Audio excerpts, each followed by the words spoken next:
Once upon a midnight dreary, while I pondered, weak and weary, over many a quaint and curious volume of forgotten lore, whilst I nodded, nearly napping, presently there came a tapping, as of someone gently rapping at my chamber door.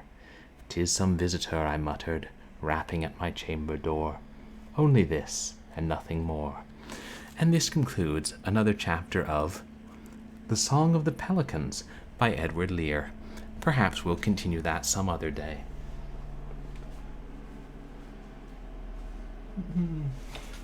Meanwhile, we have a stream. Yeah, I ain't gonna wear this. Entirely too hot. Welcome to the Purblind Gamer Halloween special. Hey there, Dragon of the West, thank you. I appreciate the lurk. It's a nice Grim Reaper costume. I actually can see through the mesh, but it gets hot in there. And figure if I'm going to be playing games.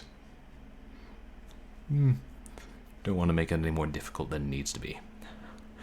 But happy Halloween observed. I hope everyone's having a good day. Yes, I would stream on actual Halloween, but I got work. And I usually stream on Sundays. And maybe I'll find something more fun to do tomorrow. More fun than streaming? Not bloody likely. Hey, but who knows? I haven't really done that much for Halloween stuff this year. Just too busy, I guess. But I hope everybody's having a good day and a good end of your weekend, and either enjoying Halloween already or looking forward to it. I think tonight's going to be a fun stream. Well, yeah, I think so. I realize I'm streaming later than usual, and I'm sorry to all my East Coast friends. I feel like this happens a lot. But I was spending so much of today writing the story and trying to get it right and revise parts. I didn't realize how far behind I was, or how long it takes me to write sometimes. Meh. But I promised I would finish it by today, so occasionally I hold myself accountable for such things. And thank you to everybody who came out to my last couple streams. I know on last Sunday we played Alone in the Dark 2, and on Wednesday we played more of the Lost Crown, and then I didn't stream yesterday. Yeah, that's right. There was no 278th stream. Wait, this is the 278th stream. Oh, yeah. And numbers don't lie. If I did any technical issue solving, I did it all on my own and not on stream. And next week we'll play Penumbra the Tech Demo. That's my story, and I'm sticking to it. Did I mention that computers are complicated? But so today, to give you guys an idea of what's going on, happen on the stream, as you know, the stream title is a little cramped because you can only fit in so many characters. First, I'm going to finish Alone in the Dark 2, and I don't think it'll take me very long because I'm close to the end. And I mean, I really hope it doesn't take me too long. Also, I did look up a hint after last stream, so I'm like, okay, I know what I need to do next, and maybe I can figure it out beyond that.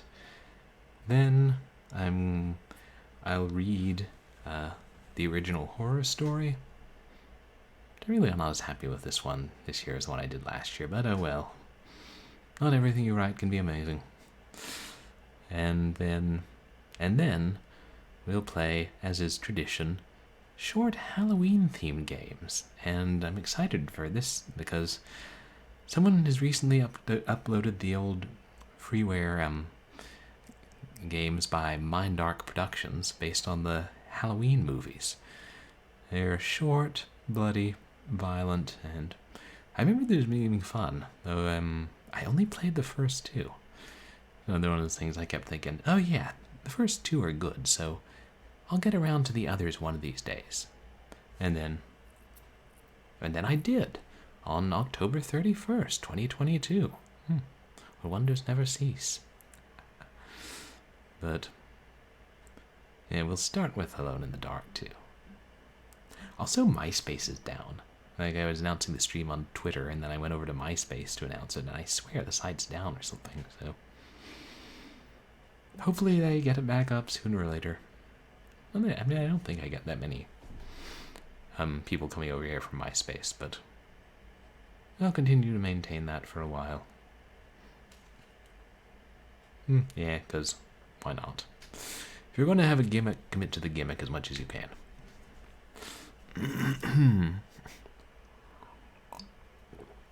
And yeah, that's going in in my life. Been kind of busy weekend since I was trying to finish that. Think work's about to get insanely busy, but let's try to confine work to work hours. And then, oh yeah, and I realized I didn't get a haircut. I said I would, but next weekend, as I keep saying. 1 million channel points and I'll cut my hair on stream. Ah, no. Alone in the Dark 2, then.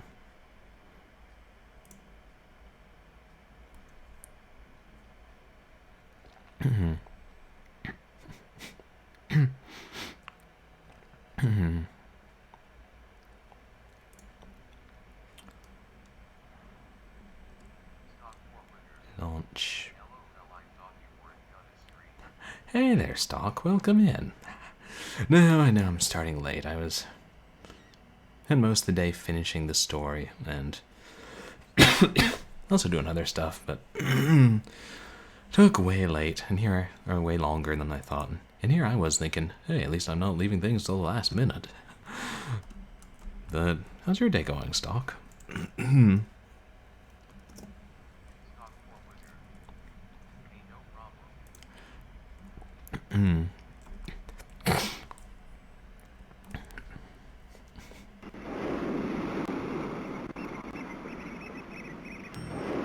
Oh, awesome. Yeah, we don't need to see the intro. We've seen the intro like 4 times now.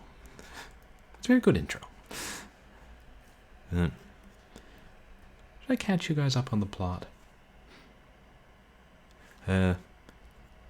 Kidnapped little girl, private detectives trying to save her, bunch of pirates who are posing as gangsters and are sort of undead or long-living, and we're on their ship and trying to finish killing them all.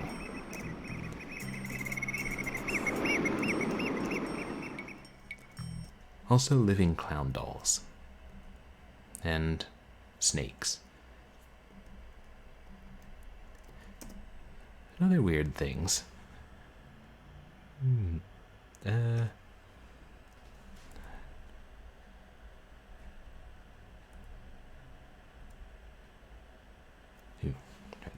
I should have told you which was the most recent one. So we might have to go back a little bit.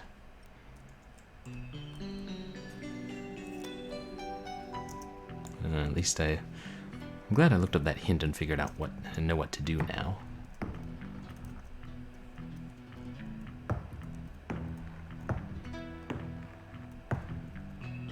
Okay, now.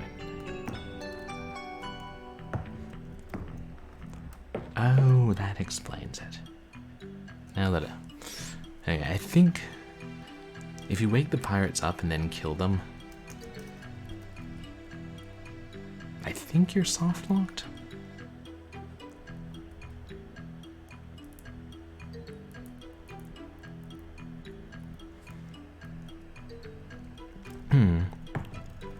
Because I killed them all, and some of them have to drop something, so I think you have to.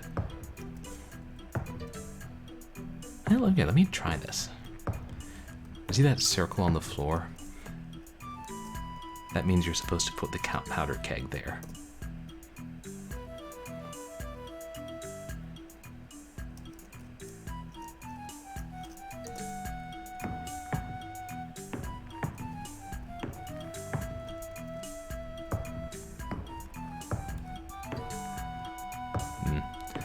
Yeah. I believe that one of the books did give us hints about this, but it was cryptic enough I hadn't figured it out. That was what it was talking about. Accounts of somebody blowing up the ship while they were singing Rue Britannia.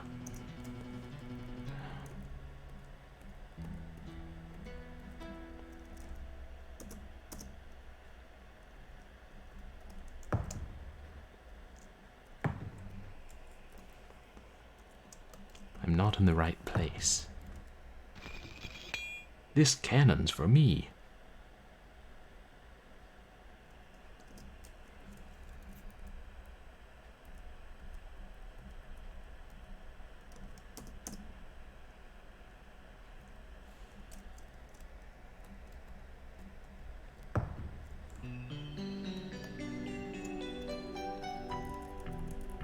Where do I set the fuse?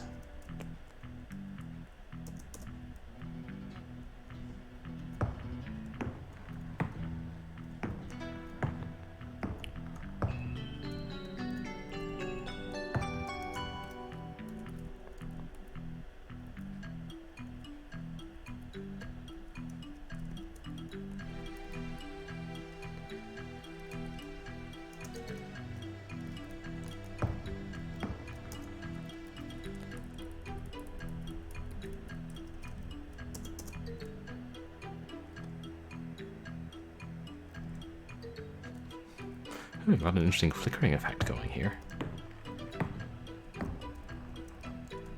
Apparently what you have to do is use the cannon to shoot the powder keg.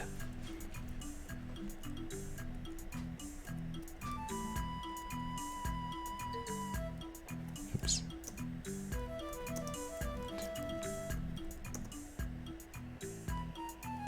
It will come in useful elsewhere.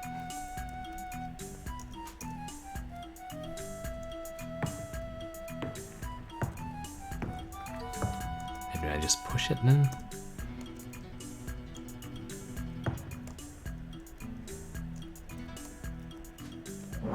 Yeah, there we go.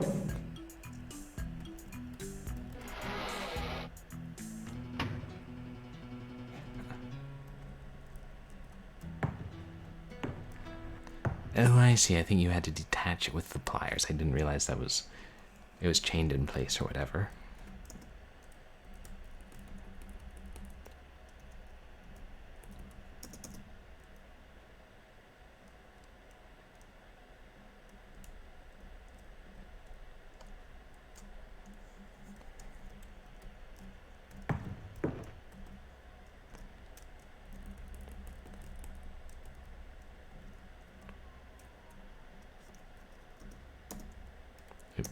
On earth.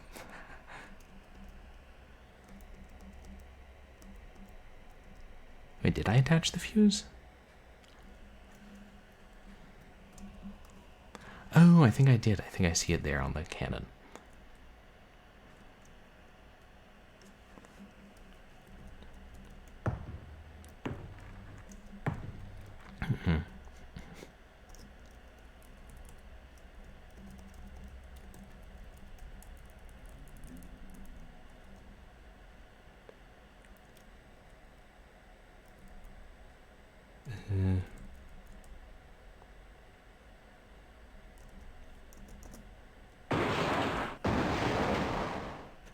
Nice shot. Kirby's really good at aiming those 18th century cannons, which aren't very easy to aim.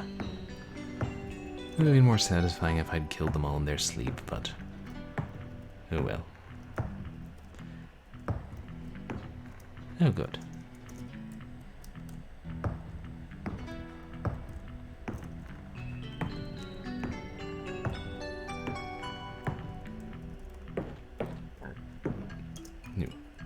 The sword. That seems to be what's been most useful. Wait, I saw something else in the wreckage.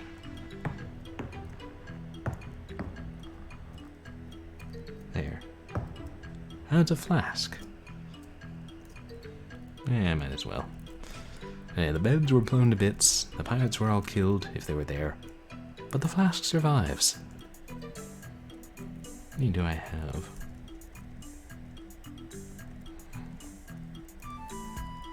Yeah, might as well drink one.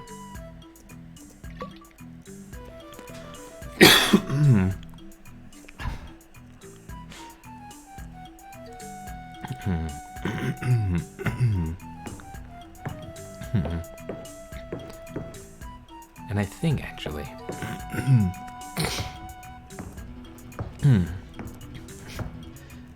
I can use the coins to lure the, what are they called, the cookies out. Because, remember they have a fascination with gold. I was trying to get the patrolling one to take the gold doubloon.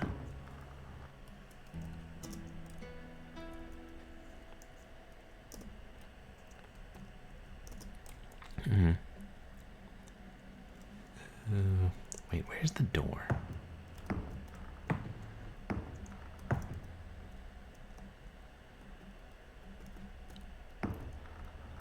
Yeah, better not fall down that, what's it called?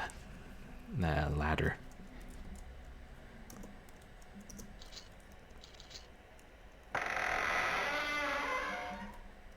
Oh yeah, you like the sound of that, didn't? Oh, they're not coming out? Oh no, they're coming out. Gentlemen, let me kill you.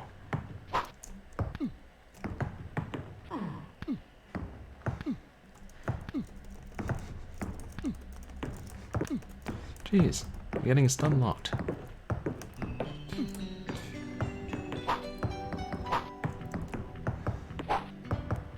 They're so short, maybe I have to use like a sweeping cut.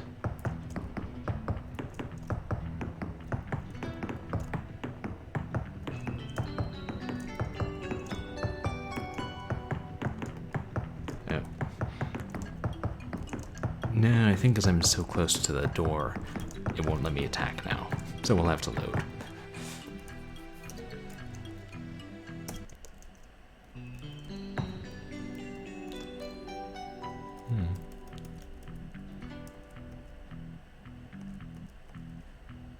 Okay, and ammo.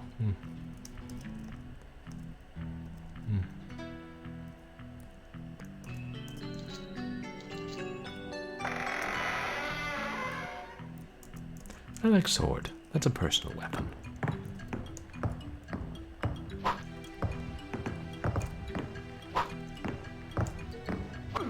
Oh good. I was afraid I might be swinging over their head.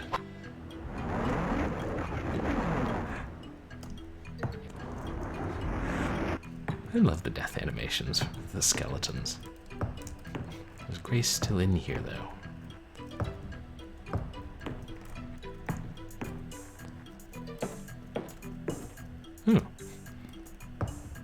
Makes sense. This is a galley. There should be food and drink here. Yeah, they've taken her somewhere else, though.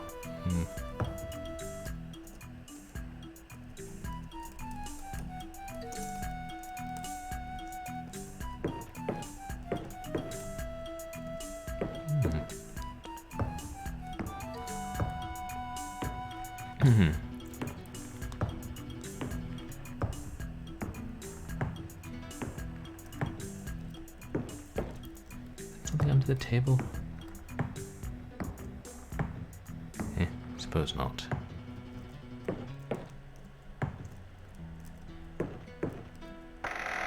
Oh. I never able to open that one before. Ah, T-Bone? Didn't I just kill you, man? Alright, I guess if you kill them upstairs, they come back down here.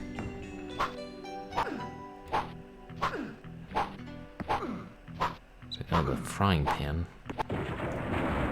Oh good, I was afraid I would have to deflect his darts again.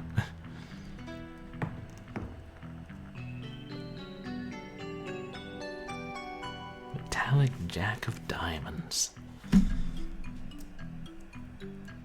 I recall there was some kind of cryptid fish called the Devil Jack Diamond or something like that. Like, made up.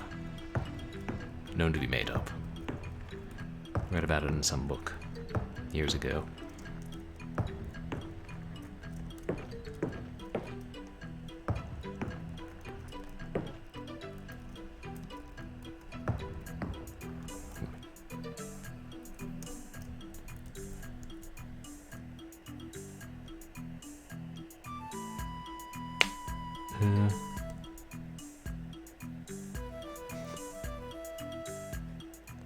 Which one should I set you over?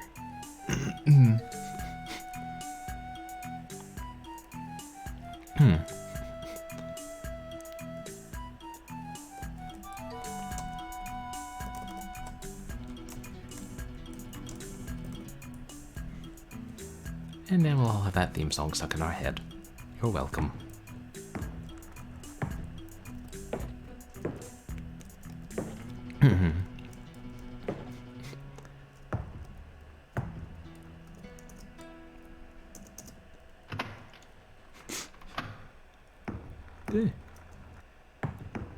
Is the only door still locked? I had to assume. Ah! Oh shit, it's Elizabeth. She's doing her voodoo again. Ugh. Grace, help me. Oh, we're playing as Grace again now.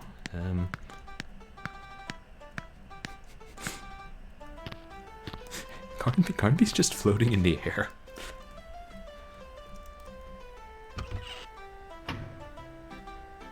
That's empty.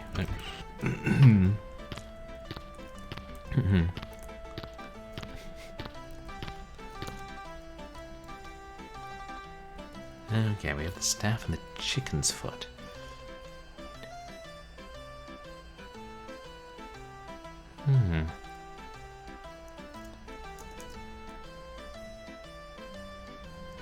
I don't know, I think it was use the chicken's foot to calm the waves. Which is still a spell.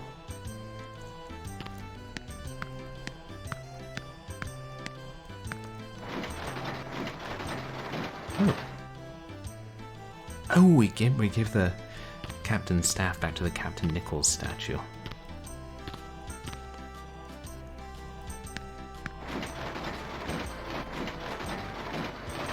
Uh-oh. We're trapped in One-Eyed Jack's room. Oh shoot, is that Elizabeth? I think it is.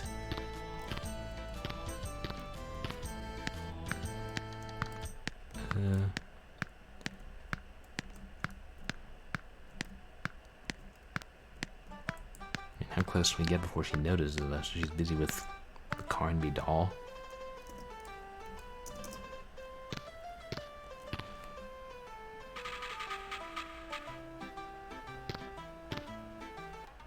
Sap her powers.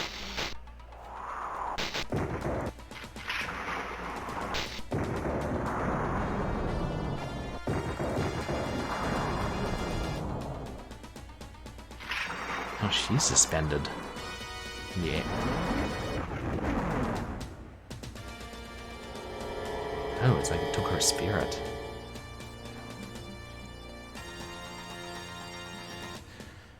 Oh. So she's gone, and the spell's broken. Shit. Is that One-Eyed Jack? Oh shit. In a hideous form, too.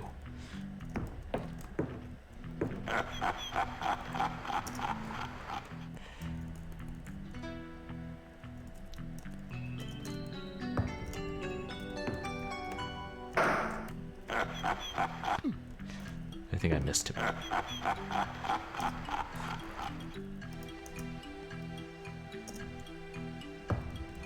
Okay, the pirate pistol's loaded. It's a hideous boot.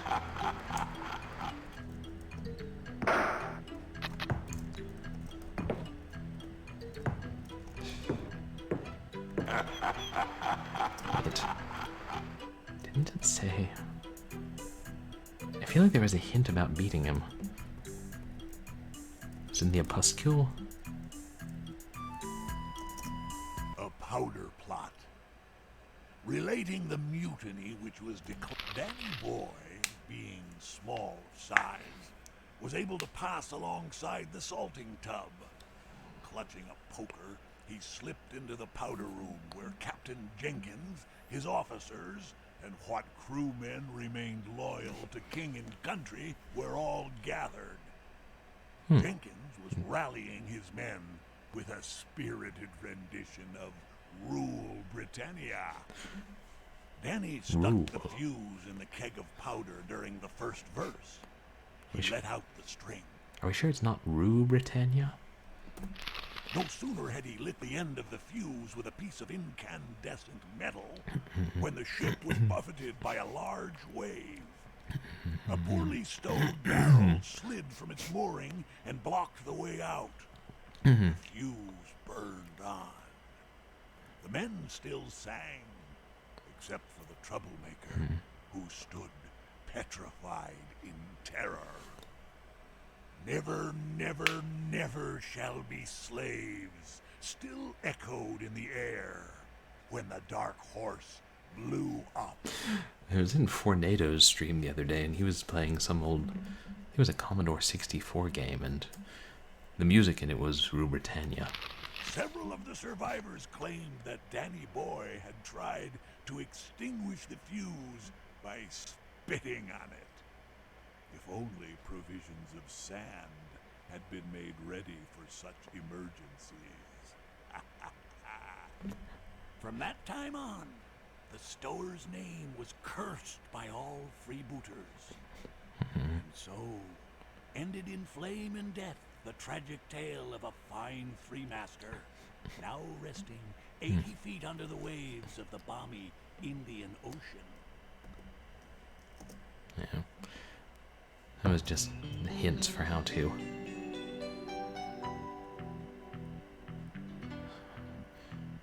And then detonate the powder in the room. The sleeping quarters.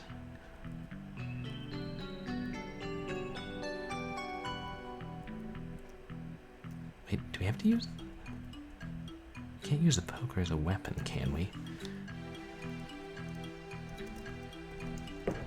No.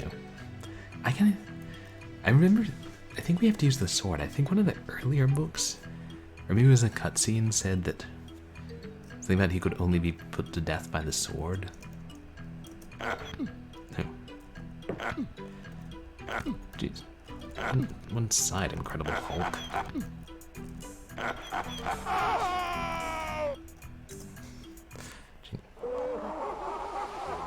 You try and run away. He just keeps hitting me back. Oh.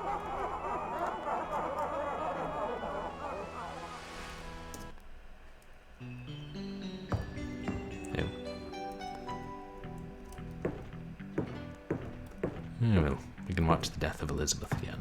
Or, I don't know if she dies exactly. It's hard to say what happens to her. She's gone. That's the important thing.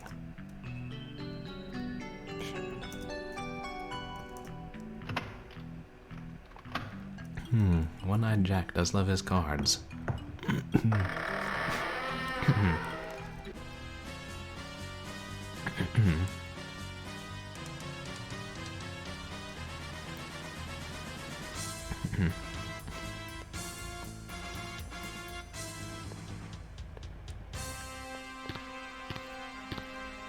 Where have you been, Grace?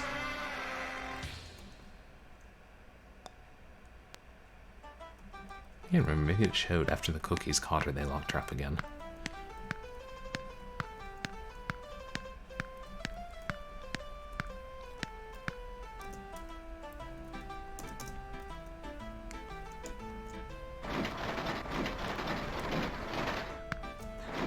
I know. This is good music.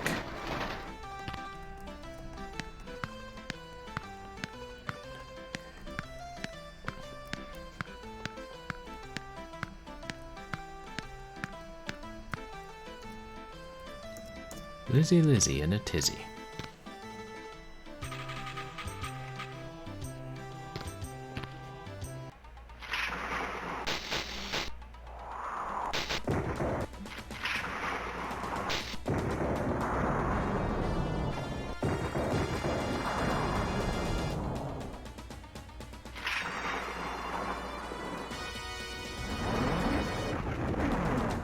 I think she's getting sucked into that altar and trapped.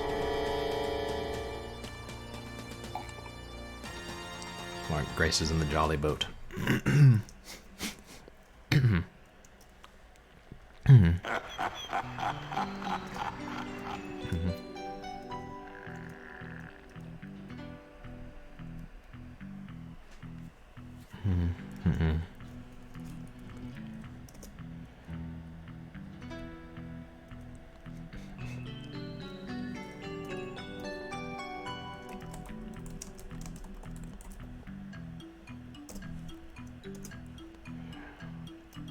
See if the sword will work. I feel like this might be the final boss fight.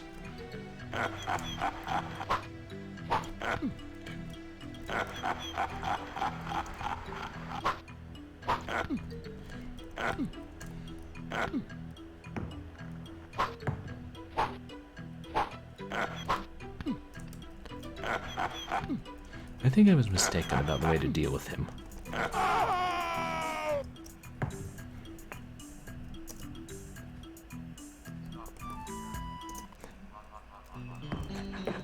Yeah, I know. He's a beast. Look at the guy.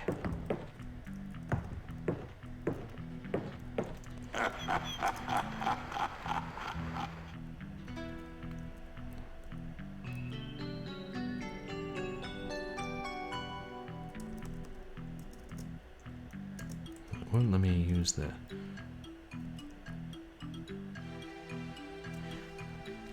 Can I grab the staff? No. That is not the way to run past him.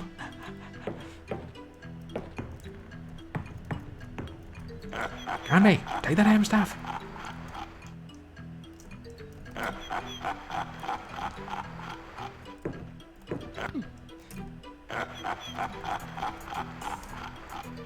Yep.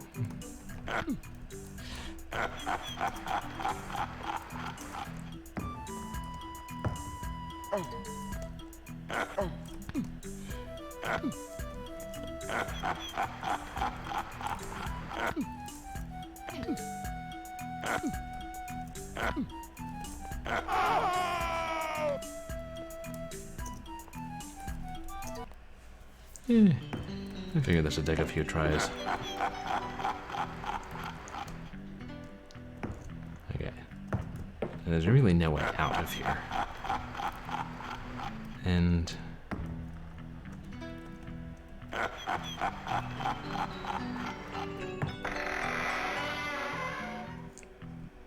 What on earth did I think I'd already tried that door?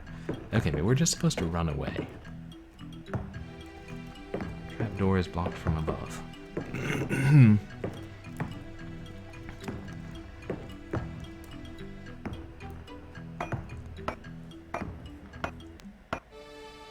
don't think that is One-Eyed Jack.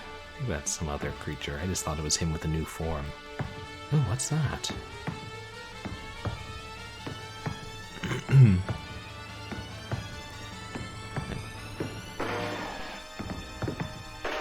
Shoot.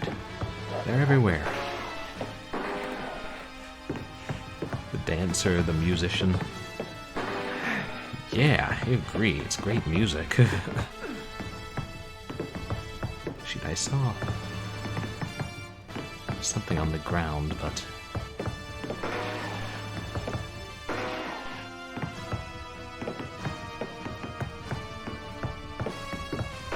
What is that? Oh, that's a trapdoor.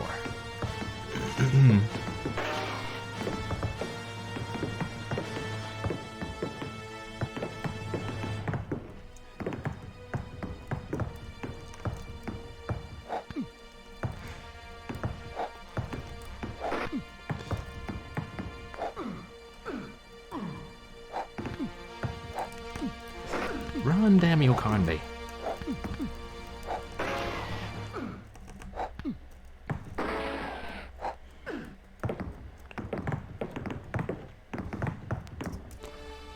I'm gonna save that Thompson. I think we're gonna need it.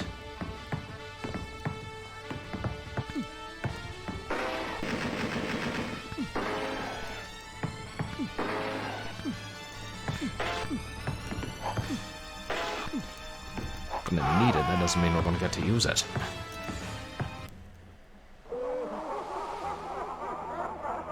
Oh, hey. Different game over scene. Nice.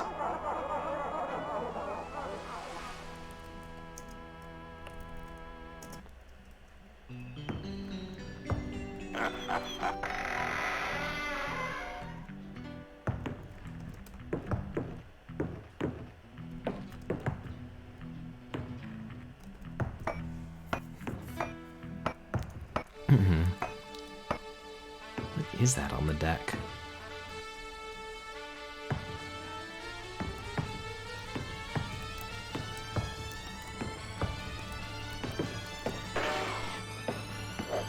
Shoot. Oh, it's that martial arts guy.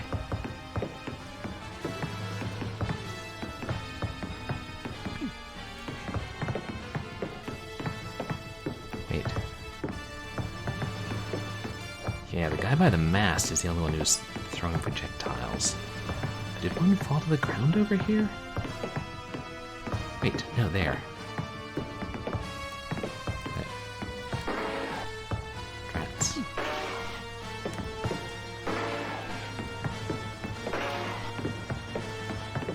Some music, man.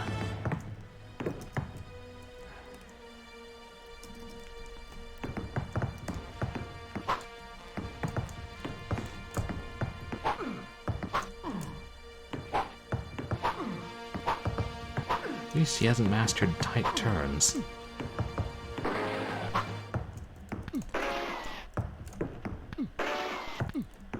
Shoot. I know, the music guy is throwing something too. Yeah. Oh, good.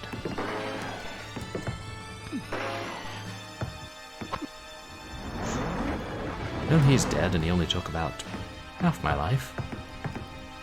Wait, he dropped something. A hook? Oh, we'll need this to open some door, I fancy. Oh yeah, you're right, the other... Like, one of the two big guys is stuck.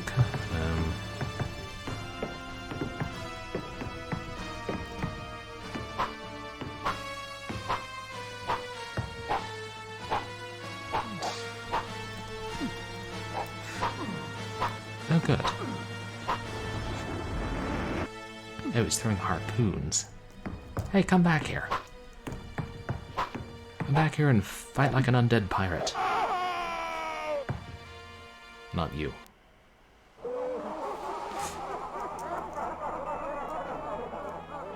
Does it not show the ones you've already killed? I wonder.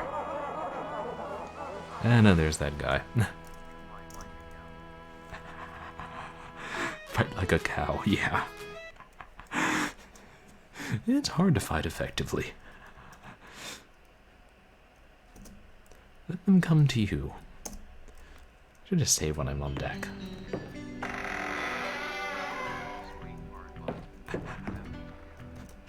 Yeah, it was like, yeah. You need to be able to move a bit more, Carnby, I think. Yeah, run a lot faster, and swing that sword a lot faster. Alternatively, you could just, you know, learn to aim a gun. Okay, can I run fast enough and grab that?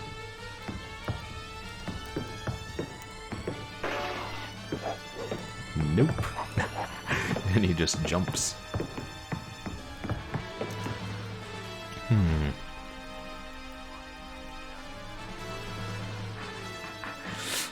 Yeah. Yeah, when he was taking a vacation between the two games, it's like, he forgot how to run. I swear, it is sometimes hard to trigger the double tap run here.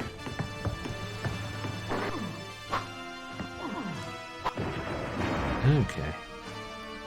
Will the big guy have the decency to wait? Oh no.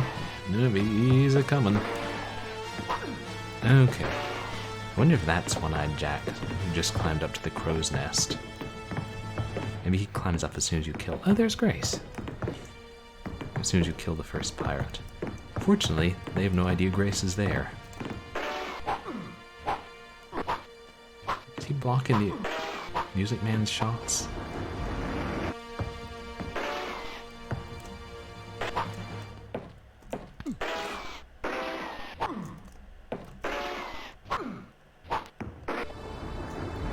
Oof.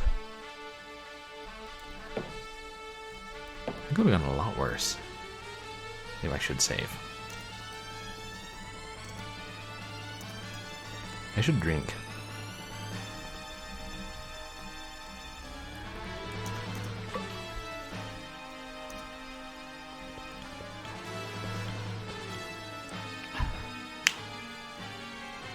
Oh wow, that flask did wonders for my health. I don't think I knew my health could go that high.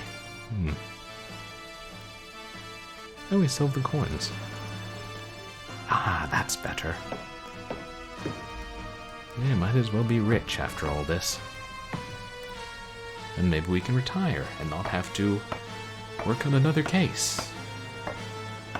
Set in an old West ghost town. It comes out next year. I mean, 1994.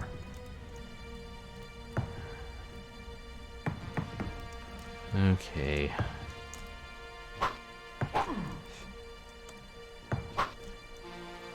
Will the same strategy work? Might have to knock him off the edge. Oh, no. He's dead.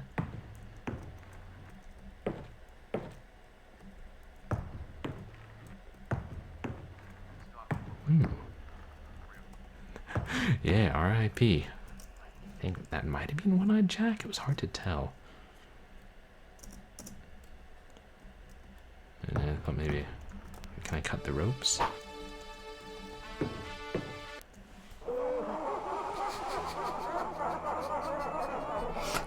I fell off the edge of the crow's nest, or whatever it is.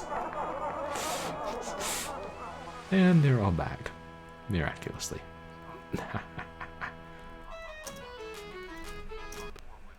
Oh well. Yeah, I know. So, I did it once, I can do it again. I just have to carefully climb back down the ladder. Can we use the hook here? It's the hook of the music man, the pirate.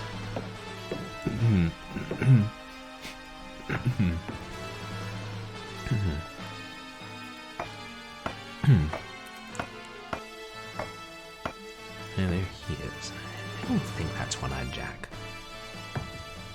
Also, the really jumpy guy never came back down. We don't know where he is after he grabbed his staff or whatever it was.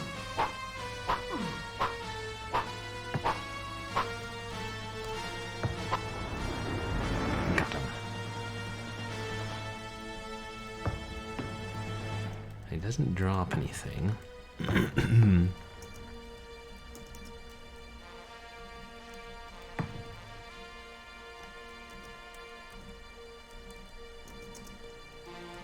Curious, he doesn't say anything about the hook.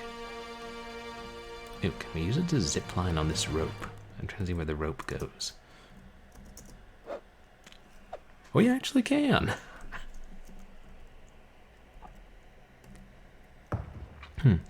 Oh, shoot.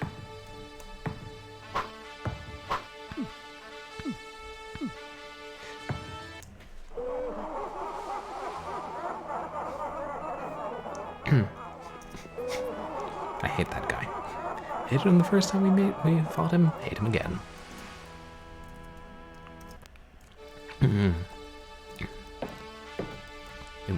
Need the hook.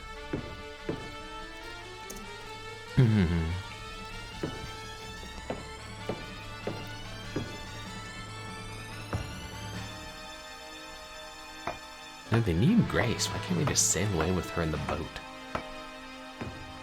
Yeah, they probably shoot us with the cannons. I saw cannons on the front of the ship.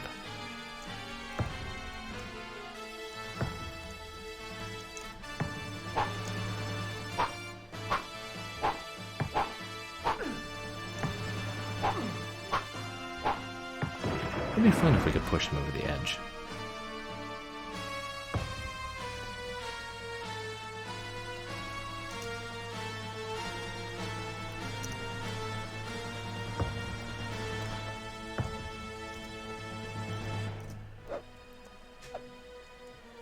Shoot, we're on this mast.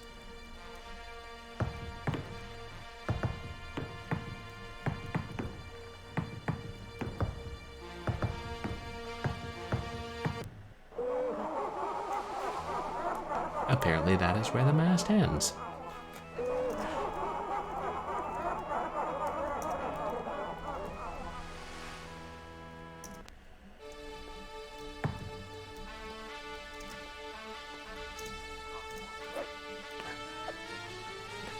Yeah, I wouldn't have thought it to look at it, but... well, it's not as bad as the jumping puzzle section in the first Alone in the Dark.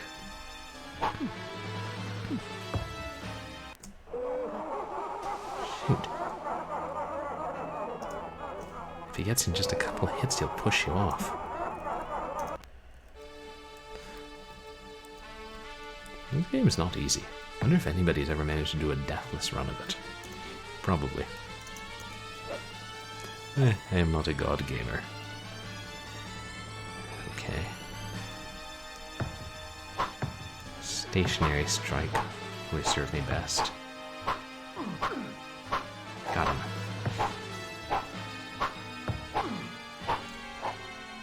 It ends up being the best strategy for most of them, actually.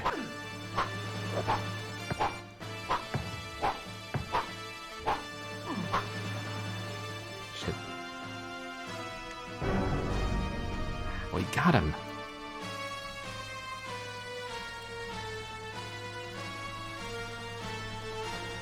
Let's save.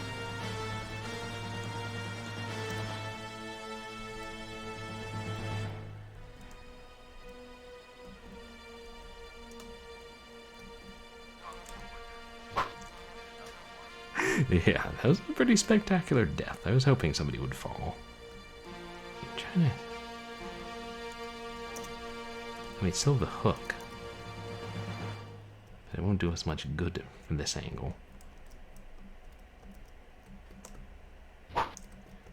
Oh, is this the rope that will release the boat? I can't tell.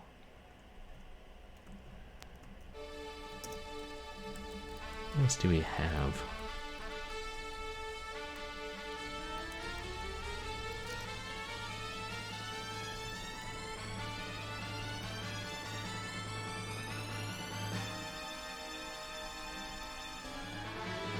Don't see anything else on here in either direction.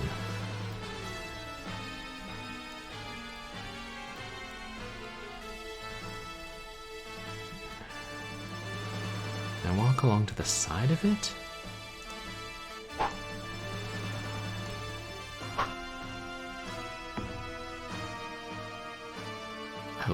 Oh, I fell on a crate.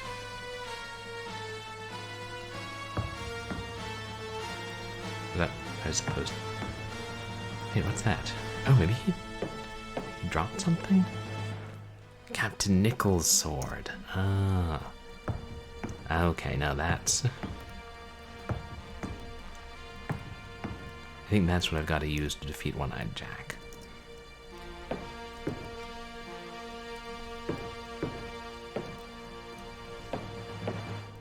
Where is he? Let's save.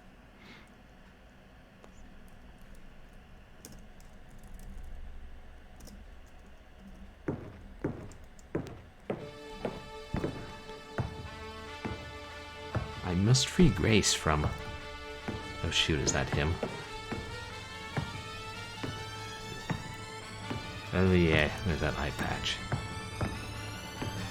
And he's dual-wielding swords.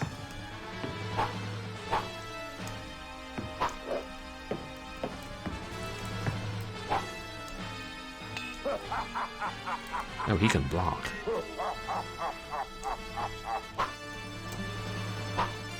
Is he dodging?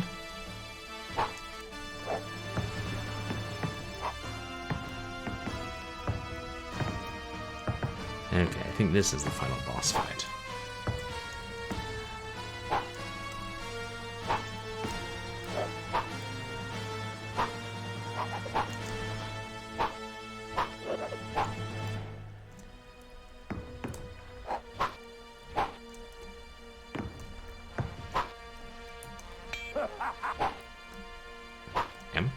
Am I hitting him? He's not making noise.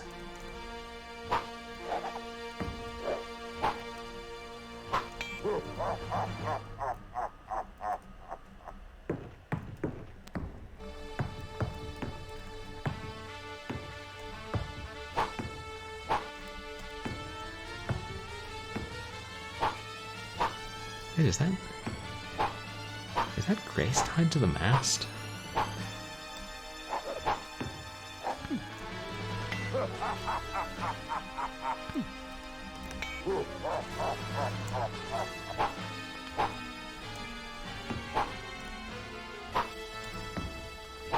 Okay, maybe he got her out of the boat.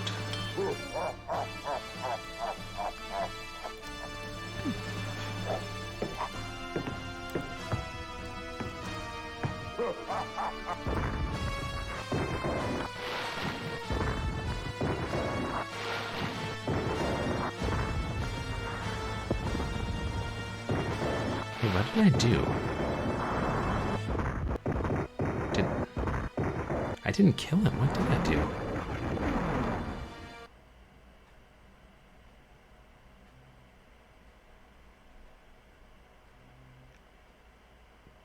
Game over?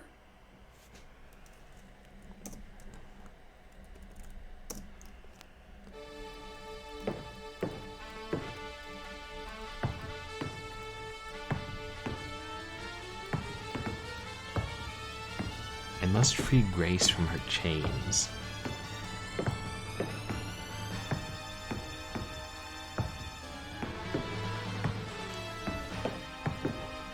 Okay. Yeah. So I think that is her on the mast, and I think maybe I accidentally killed her, which triggered some kind of event that destroyed the ship.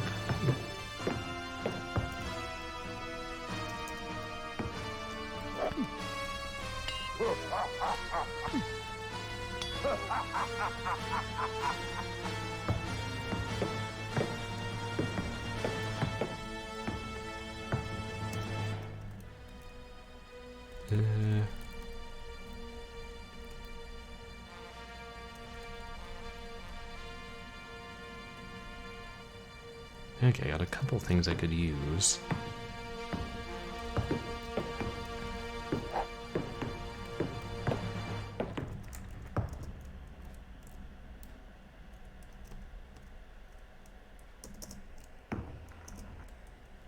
Oh, better hurry up and come in useful somewhere else. Am I? Okay.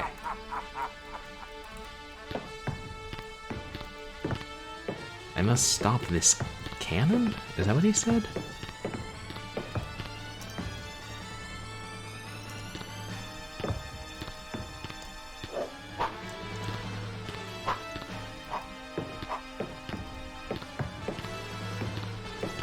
There you go, there goes Grace, she's safe.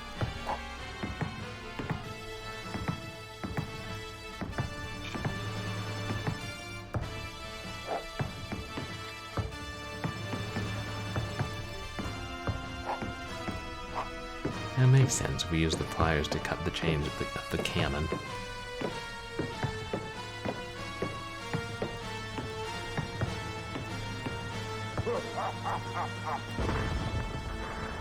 This is our saving grace, and now...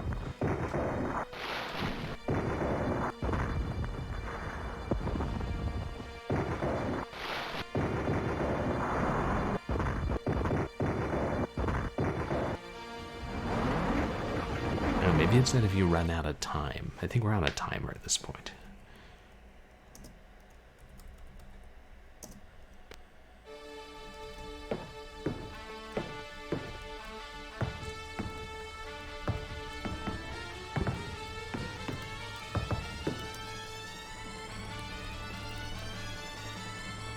You won't be able to stop me once I start, will you?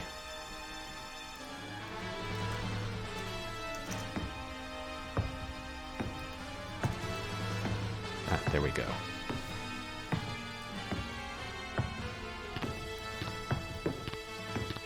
I must stop this cannon.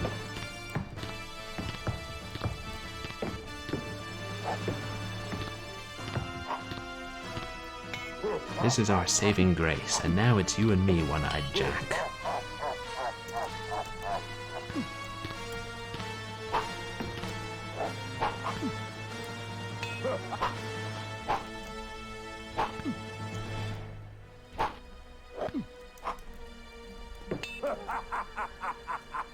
is still dodging me.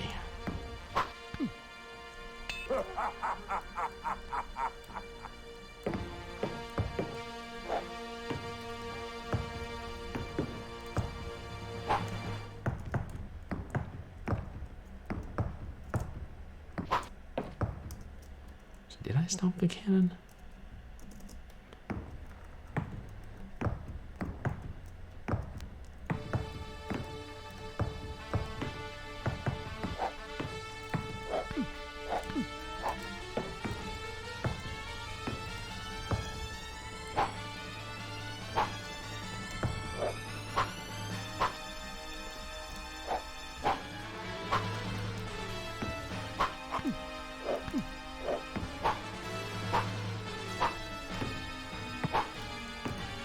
Being more aggressive with him doesn't seem to make any difference.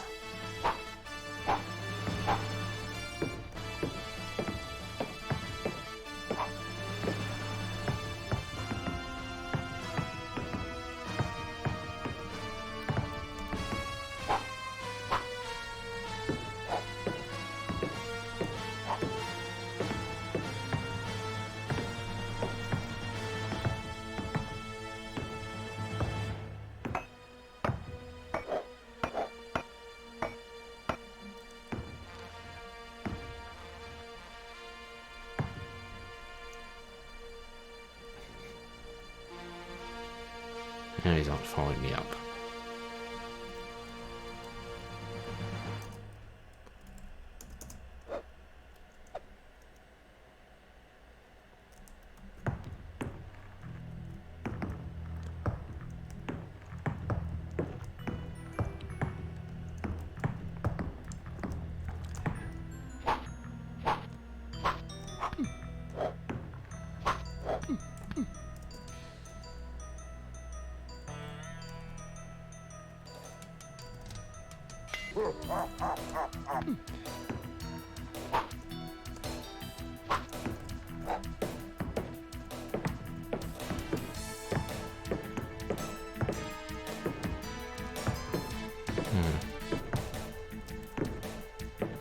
Am I supposed to do something else with the cannon?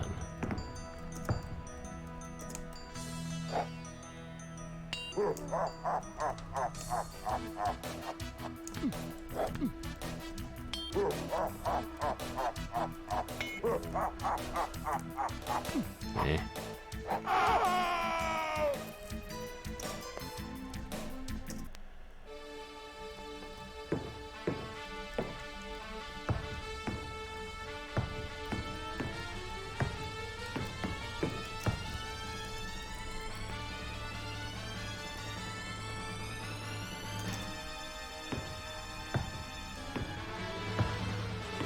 Okay. We free her. Stop this cannon. Okay, this was our saving grace, and now it's you and me, One-Eyed Jack. How do I kill him? Grace, get in the boat.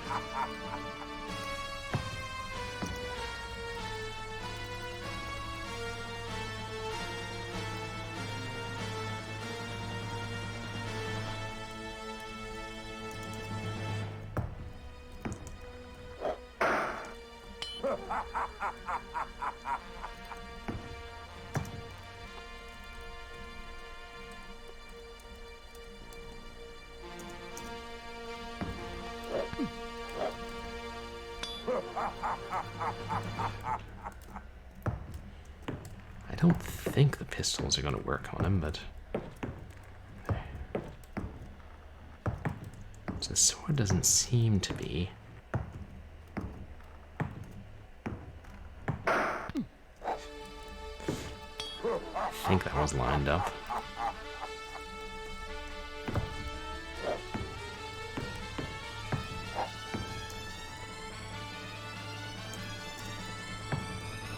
I assume this will do nothing.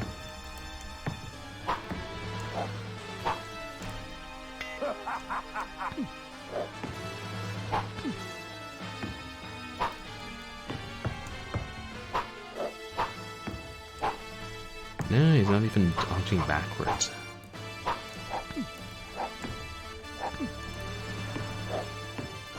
Maybe I am hurting him with the captain's sword and he just takes a lot of hits and doesn't make noise.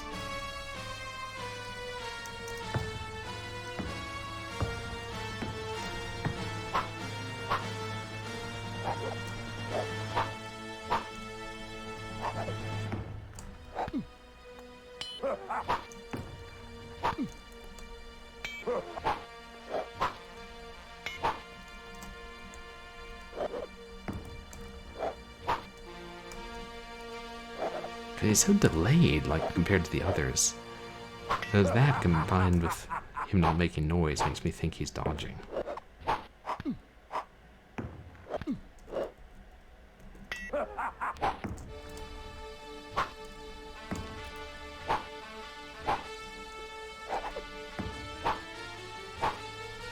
I don't know, but it doesn't really look like he's dodging.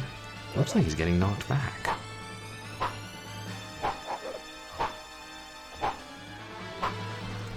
Yeah, I appreciate the awesome swordplay showdown.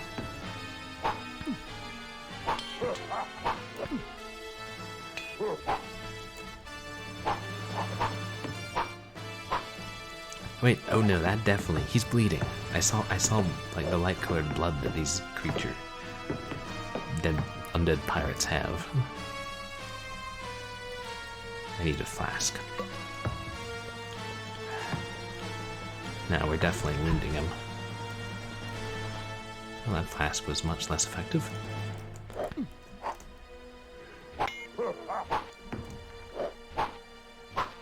Yeah, look, is it somewhat more random how much each flask heals you? He's bleeding.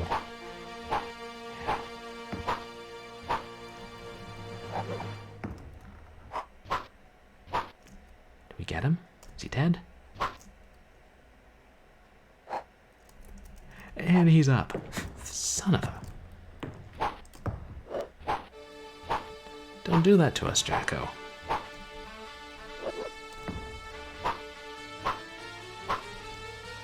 Is he dead now?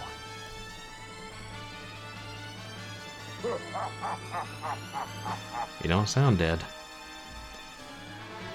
No, we just slowed him down. Oh. So he sliced the flesh off his leg and arm, and he's still going.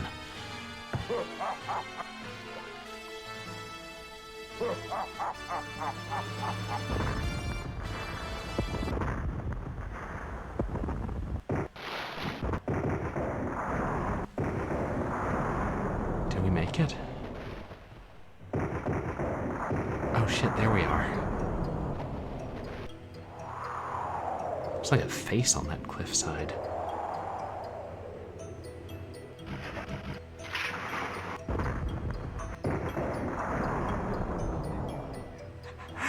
We killed him and he came back and fired the cannon, and I think that... Okay, yeah. Looked like it made the cave start to crumble and we escaped. And there's Carnby rowing out to sea in the jolly boat, and Grace is waving goodbye.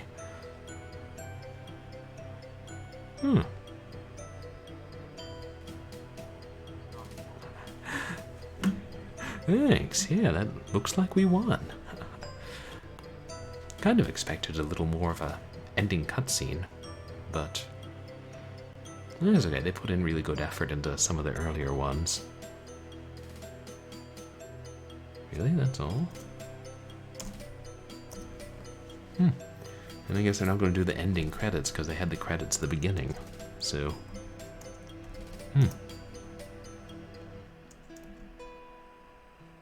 I'm just kind of like, is something going to happen?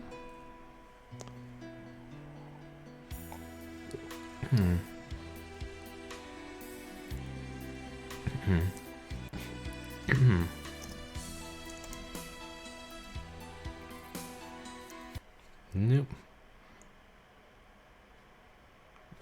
I think that's the end.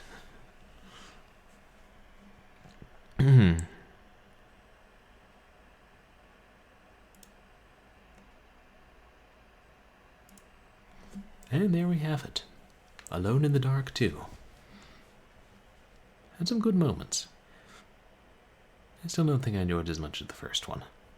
But as I recall, the first one did have me quite frustrated now and then. Yeah, we finally made it.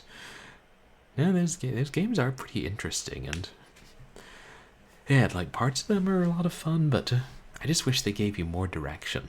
It really did feel like sometimes the devs were like, oh, no, okay, they'll just try everything, and then they'll figure it out. Or not. We have strategy guides. Yeah. I do remember the third one as being a bit better. I mean, there were one or two puzzles or things you were supposed to do where I was like, how and why? And I don't know about any of the later ones. Because, yeah, I never played the fourth one, which came a good bit later, or the reboot. And I tried the Game Boy Color version of the fourth one, but just a little bit. So, yeah, moving through the ranks of the original survival horror games, or the predecessor to survival horror, depending on how you categorize it. Then I will stream the third one, maybe for next Halloween. Who knows? Wonder if One-Eyed Jack will ever return. Okay. So the next thing I had promised was I would read an original horror story, which is again turning into a tradition. And I did last year. So let me change the title and category.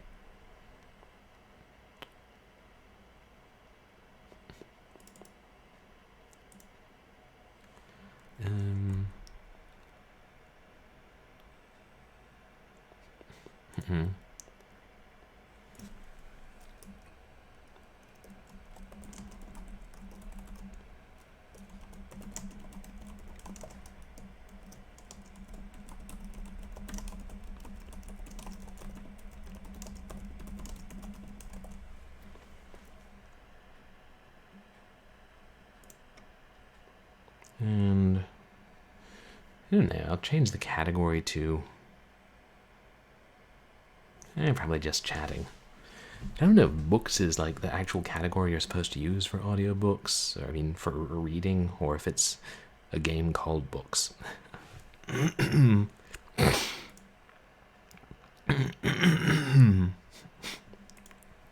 My blame congestion has not entirely gone away.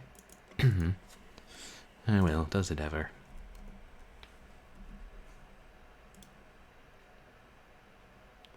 There we go.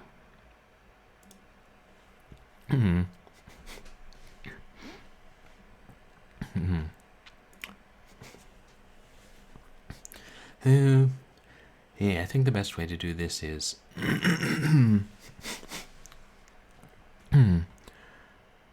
maybe I'll turn off text-to-speech and just have my overlay up so I can see chat. And yeah, if I'm slow to respond, I may just go ahead and read till the end of a scene or something. And yeah, I'll try not to stop too much like I do when I'm reading The King in Yellow or something. If we get a raid or something, I'll stop. And if we get channel points redemptions, I'll just probably handle those at the end of the story. Yeah, this I'm not really satisfied with how this story turned out. I think it needs more work. And maybe consider this not a first draft, but an intermediate draft. I was kind of rewriting it as I went along, and then spending the day finishing it and getting it in halfway decent shape. But really, I have respect for those writers who can, crank out really good horror stories. And also consistently and easily use much bigger vocabulary than me, and have a consistency of tone.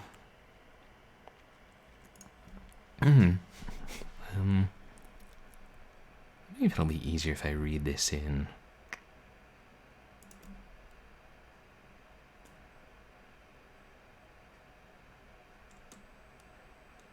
Now I just try to figure out if I should change that setting. Okay, give me 1 sec. I'll turn off TTS and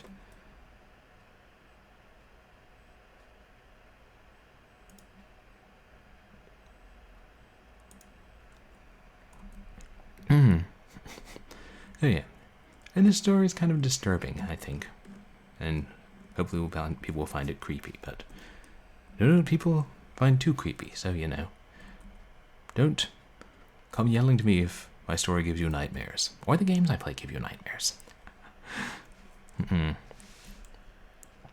This is a reasonable exchange.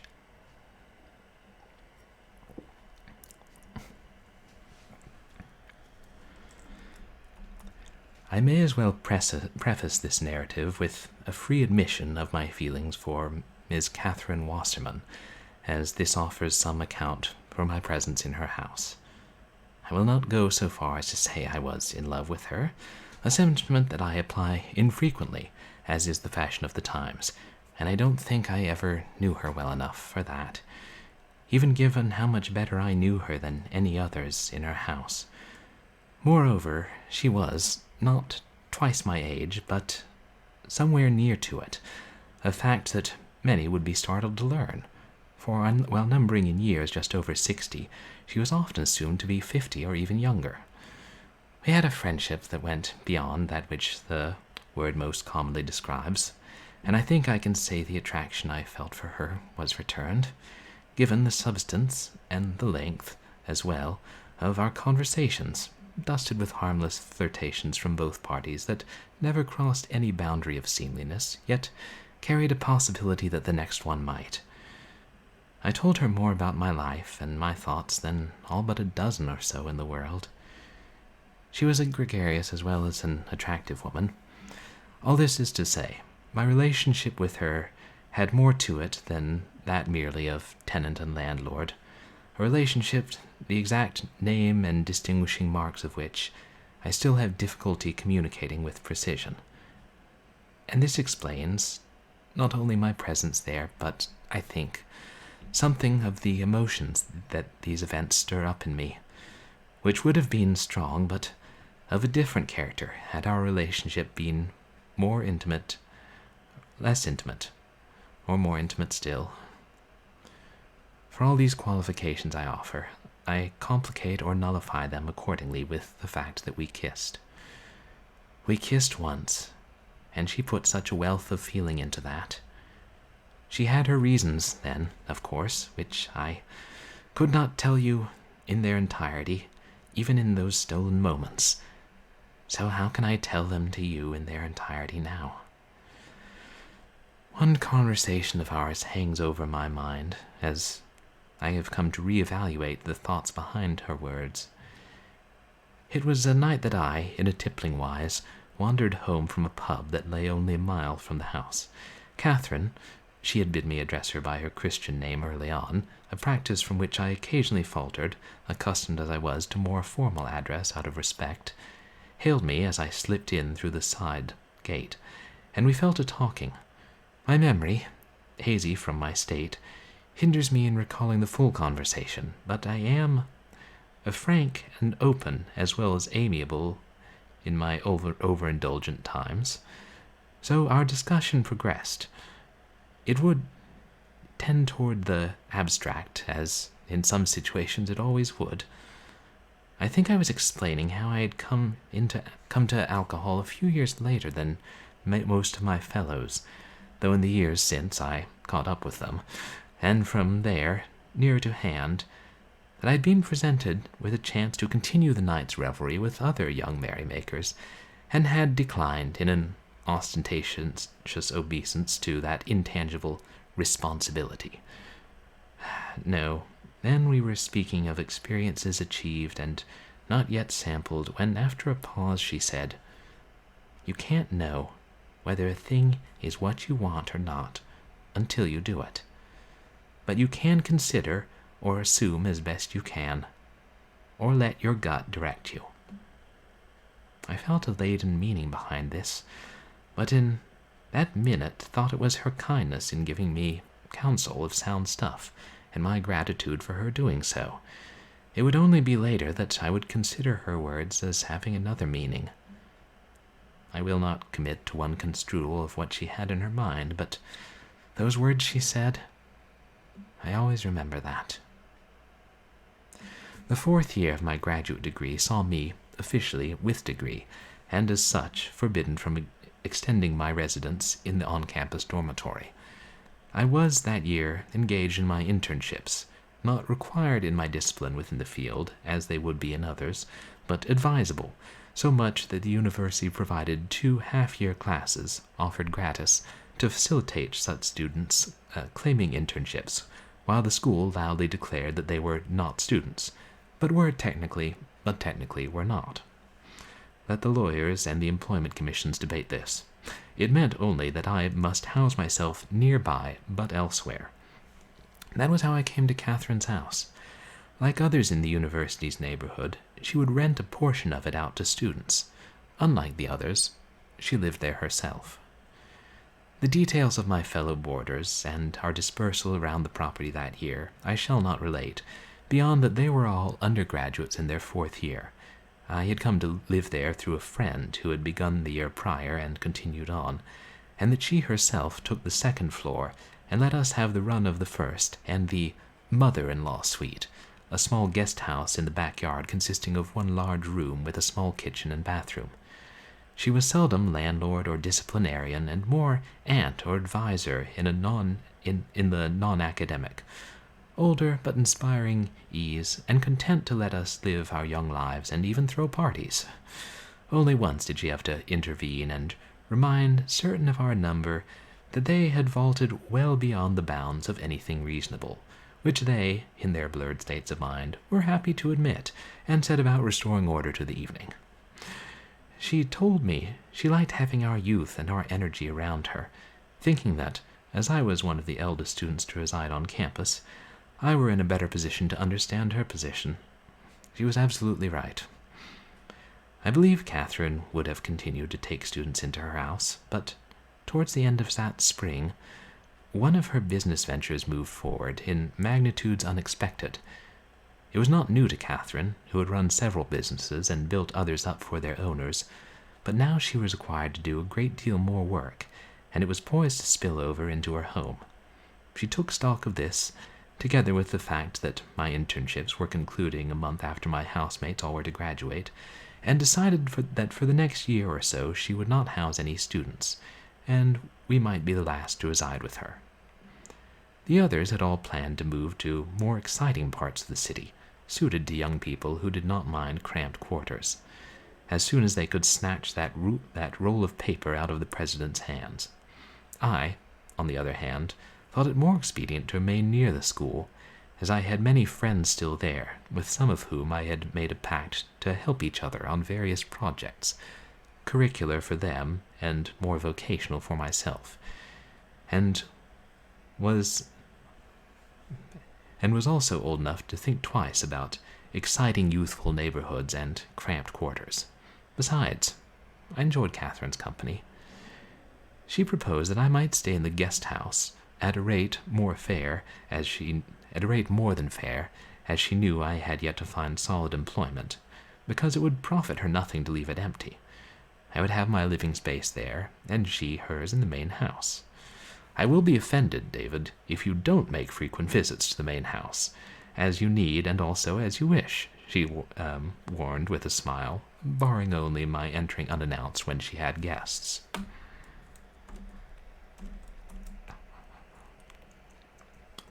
Oh, hey, Dragon of the West. Welcome in. Or welcome back. Doing pretty well, thanks. I hope you're doing well.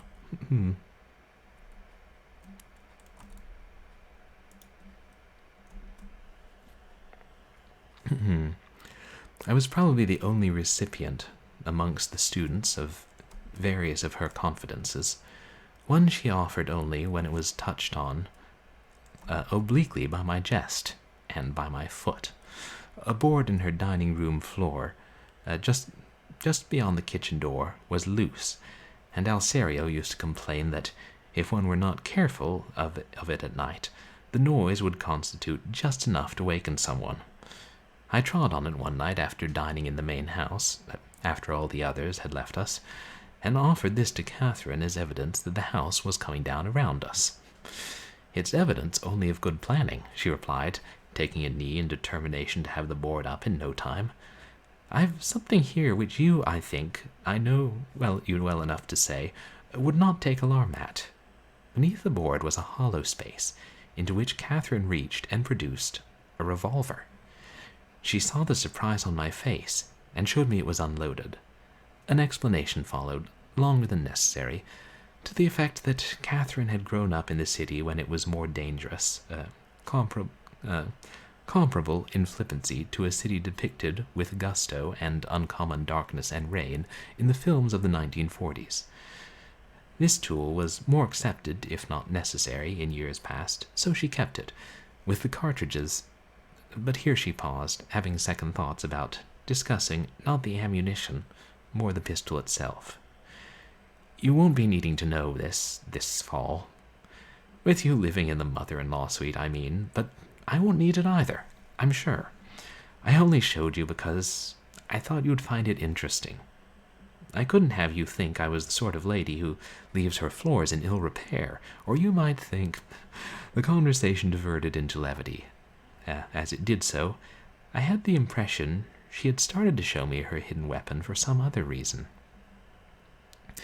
It was in early August when I was awakened, very late into the night. My thoughts woolly enough that I had not been startled out of slumber, yet I believed, my thoughts regaining order, that some noise had awakened me.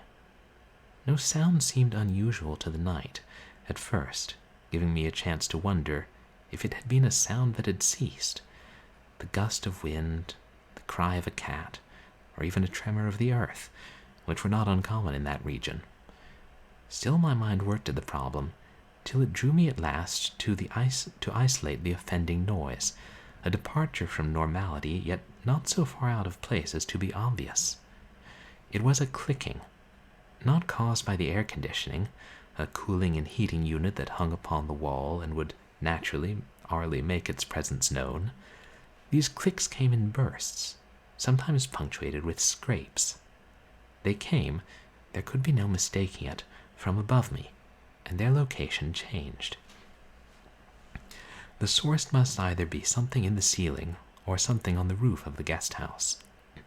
I got up and attempted to follow their motion. Now the clicks would be few, and in one place. Now they would move across, with many of them. There was even a noise like a single flapping that I heard twice. I went outside once, opening the door as silently as I could. I saw nothing. I considered rapping on the ceiling with my cane. If this were an animal on the roof, it would have no effect, but it might rout the living thing out if it were in the ceiling. That it must be an animal, I could not doubt. The movement was too extensive, the variations too broad, for it to be anything else. The animal's presence did not in the least frighten me. It was in small measure quaint, in greater measure a possible annoyance. The clicking did not sound exactly like a raccoon, or whatever else it might plausibly be, but that was a point not worthy of greater thought at such an imprecise advanced hour, when I had to return to my old internship for a week's labor, starting what was now that very morning. The roof and ceiling were each a barrier inviolable. I was asleep again before the little click and scrape was, and when the performance did not repeat itself the next night, I didn't trouble Catherine with its mention. I tried to trouble the good Miss Wasserman little, if it could be helped. Not in my almost daily time spent in the main house, which were pleasant for us both, but in anything that could actually cause her worry or unhappiness unnecessarily. Hence my seeing no need to mention that a meddlesome raccoon or such like had visited the guest house ceiling when the animal seemed to have escaped and might never return, necessitating no action. The woman had her share of concerns from business, but it more owed to greater confidences than that of a floorboard secret that she had imparted to me and me alone. She was lonely. That, in part, explained her taking in students for those years. She had friends aplenty that she would go to see or have over, some of them quite close friends, but I surmised they could not substitute for family. That Catherine was divorced was common knowledge. That she had a daughter, no secret. This was knowledge she would not volunteer, but had not made a secret of when it came out naturally in a conversation. She and the young woman, peculiar, I should think of the daughter thus, when she is older than myself, were friendly, but talked less frequently than most. If the mother was kept busy, the daughter was kept 3 times more, as a partner in one of the largest law firms halfway across the country. Her story was longer and sadder than that, though. She had invited me up to the 2nd floor, her domain, not long after my last fellow student had moved away. My toaster had ceased to work, and when I mentioned my intention to get a second-hand replacement, Catherine offered me an old one of hers, stuffed in a closet that would have awakened fear and consternation in Fibber McGee, on the condition that I help her clear other unneeded possessions from the closet, as we located it and pried it out. We took a rest in the midst of this labor, and I made some observation about the pictures on the wall of the room she termed her study. I remember the look on her face now. She was not making a decision to tell me, which had already been reached, but coming to accept the reaching, adjusting her mind in preparation. The man in a photograph I had noticed was her son. Catherine was only 16 when her daughter was born. How this came to happen, and the subsequent absence of the father, I see no need to delve into. The daughter, Sarah by name, was raised primarily by Catherine's parents, who were in a better position to do so, with Catherine assuming a more sororal role in the child's upbringing. The true nature of their relationship she kept secret until Sarah was a teenager at least, perhaps an undergraduate. Catherine didn't specify the age. Catherine felt she had waited too long, and I gathered that this was in some part the reason that the two were not closer. By that time, Catherine was married and had her son. She and the husband divorced later and had little cause to speak to each other, except through their son, once he was grown. Her relationship with her son was the strongest she had, and that came to an end with his death, in a well-publicized bus accident 10 years before I met her. Catherine was often happy, taking joy in life, in work, in friendships. I saw, however, that her history had tinged her with sadness that she might seldom reveal, might not often feel, but might never slough off entirely. I felt a sympathy and a desire to look out for her how I could. Is that odd? Me, much younger, much less successful, and legally blind to boot. She had similar feelings towards me, I could tell, now and then, when she would give advice as part of some long discussion that had turned towards some more solid aspect of life. If I do not discipline my pen and give the facts, and of those only the most relevant, I will start to miss Miss Wasserman too acutely and will not finish. The clicking returned 2 nights later, or many more after that, or not many more than that. When I first noticed it, the sound was already behaving much the same way it had the previous time. I mused over my options once more, found them no different than they had been. The scraping that mingled with the clicks, connected yet without correlation to their noise, seemed more pronounced. I thought I heard it especially around the hatch, barely sized to fit a man and presumably without a folding ladder, that communicated with what I shouldn't call an attic but a little interstitial between the ceiling and the roof. I'd never looked up there or given it thought, for it existed only to satisfy the most basic needs of structure, buffer, interior climate regulation, and such. The feeling came to me, and I didn't care for it, that this mammal, for mammal it must be, thought of getting in. It was a frustration. It was a frustration that it might, not a fear as such. Still, I didn't go outside that night. It stopped soon, and I had begun to think it had either fallen asleep or gotten out too quietly for my ears to detect, when I did hear it exit.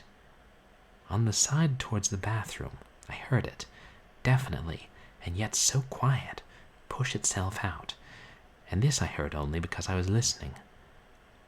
Then the clicks were as decidedly on the roof as they had been on the ceiling before, with their receding and approach corresponding to the climb and drop of the roof, and the clicks barely audible except at the lower points. How could there be that many, at that speed, together, and so small? I heard it also climb over the side of the roof, clicks upon the outer walls, going up and down the vertical surfaces. Even upside down upon the overhang of the carport, outside the guest house's front door, as it struck my fancy, a thing I knew impossible. Climbing a wall is not outside an animal pest's capabilities, I thought. I did try to see it out a window, but in my tiredness, not assiduously waiting by one, so it escaped observation. Tired from a day's labor at the office and a bus ride, I slept soon enough and deep enough. The next day I first saw Miss Wasserman when we lunched outside, after a morning spent calling and sending applications in quest of more permanent and lucrative employment on my part, and on hers an enjoyment of what I was seeking. If her eyes and expression had not spoken of fatigue and preoccupation, her general bearing and speech would have done so in their stead. "How are you, Catherine? You look troubled," I ventured after several minutes eating. She stared at me, her eyes tired but also serious, a mien made more pronounced with the length of her silence before she replied, "I didn't sleep well." "I'm sorry," I said. "Is it related to work?" "No," she admitted. Reluctant stretched that syllable. "I had a nightmare." I murmured some kind of sympathy. "That's all it was," she continued, as though my wordless reply merited further explanation. "Just a dream or two. And I had trouble getting back to sleep." She resisted my attempts to coax the natures of that dream or those dreams out of her, even knowing my love of all things frightening. "No," she said decisively, "it won't help to talk about that nightmare. Our living arrangement, with you here, it suits us both well." The course of her thought seemed tortuous to me, more so when she stood up, drew near to me, and embraced me without another word. We held each other for a moment, and I could tell something still bothered her. She stepped back with half a laugh, deciding it was nothing and finishing her thought, or so I surmised at the time. "Just remember, if you hear anything in the house at night, don't come in unannounced. Not that you will." I assumed she had an intention of inviting some lover for a night of passion with her, a practice I hadn't noticed her inclining to, or perhaps already had, and didn't want me to feel jealous. What else could I assume? I cheerfully vowed I would remember our rules and suggested she find remedy for whatever was causing her bad dreams. "I hope so, David." She gazed back at the house for a moment. "If you hear anything strange, you can tell me. Please do tell me." I didn't. The sound of the previous night was not on my mind, with the interpretation I had placed upon her previous statement doing nothing to direct it thither. 2 nights passed, and my nighttime visitor returned. I had interviewed for a job that day, and returned home, 2 hours by bus, to a message already waiting to inform me that my services would not be required. So I was in a less retiring mood this night. The animal would not plague me with its continued residence or prove an annoyance to Miss Wasserman, with the knowledge of said residence, if I could prevent it. I seized my cane and gave the ceiling several solid thumps right beneath where I heard it. The clicking became agitated, the scrapes more frequent, moving up and down the length of the room, returning to the spot where my cane had struck. That was not enough, then, but startling it might be, so I moved to the hatch and tapped it gently. The animal was heard to follow, and then I gave the thin hatch 2 prodigious strikes, such that the sound echoed through the yard. Rather than hearing it flee towards its egress, the animal scraped at the hatch, scraping with more insistence. I had considered opening the hatch before this to shine a light and bellow at it to drive it out. I'm glad I didn't, and with it right over the hatch, I was not such a fool as to open it and face something that for all I knew could be hydrophobic. It left off its scraping eventually, and resumed its restless, clicking patrol, now with a scrape, now with a flap. A half-hour later, I heard it leave, the same way it had the other night, and the clicks were soon on the roof. Now, I thought, I would at least get a look at this troublesome beast. Camera in hand, I softly crept through the door, then around the side of the carport overhang, and looked up at the roof. There was something just over the crest of the roof. I could see a slight bulge against the sky. Was that an animal, or some sort of cover, some feature of the roof? It was too big for a vent pipe, but I'd never spent any time looking at that roof.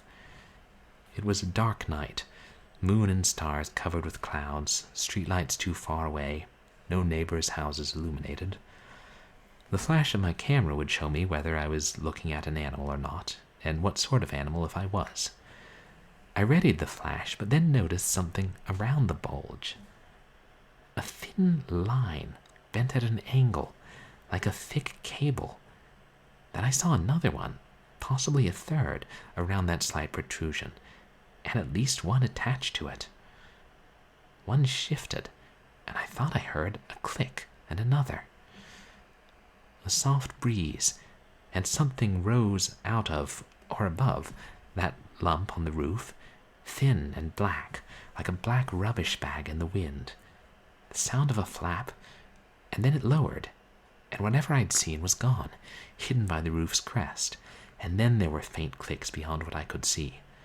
This happened so quickly that I let out a startled gasp, not thinking of using my camera. Utter silence on the roof. I didn't think anything could leap at me without my seeing it, but I was sweating, hardly daring to breathe. The sounds recommenced, moving away from me and down that slope of the roof, faster, with more set purpose to my way of thinking. I heard it climb over the edge of the roof, climb down the wall. It was on the ground, moving towards the corner to come around the side. The rustle in the grass and leaves suggesting a size greater than any raccoon. I rushed inside and slammed the door before I could see what it was. Before my breath could even slow to its accustomed speed, I was cursing myself for cowardice, thinking that a fat mammal, did they have pine martens in California, would have attacked me. Would have attacked me with such speed that I could not run inside. Would have attacked me at all, in fact, rather than frozen or fled once it found itself in my view. Any man would have tried to convince himself the same, but I submit that any man in my place would have gone inside. I thought I heard it coming around the side of the house, near the door. Then I didn't. It should have made noise on the concrete driveway, without, if it did on the roof. A careful look through the blinds afforded me nothing. I fancied, without believing, that it was waiting for me just beyond the door. I fancied, without believing, that it was waiting for me just before the door, hidden. Later, I heard it again, on the carport overhang, on the roof, and then nothing, and I eventually saw it sleep. The explanation I settled on was that there had been a rubbish bag blown up onto the roof, perhaps with something tangled in it, a possibility in what was not always the cleanest part of town, and that both I and my nocturnal guest had seen this, and it had startled him more than it had me. The The next day I was at home, and Ms. Wasserman was away at several meetings. A package of some importance was to be delivered that day, a new pair of special glasses that I require, my old pair being then cracked at the frames and missing half an earpiece. So great was the cost of these glasses that I would have to sign for them. I mentioned this to Catherine, who insisted I stay in the main house to wait for it. The furniture there was far more comfortable, and I had to read and write about a book, some insipid romance, as a paid assignment for my old internship.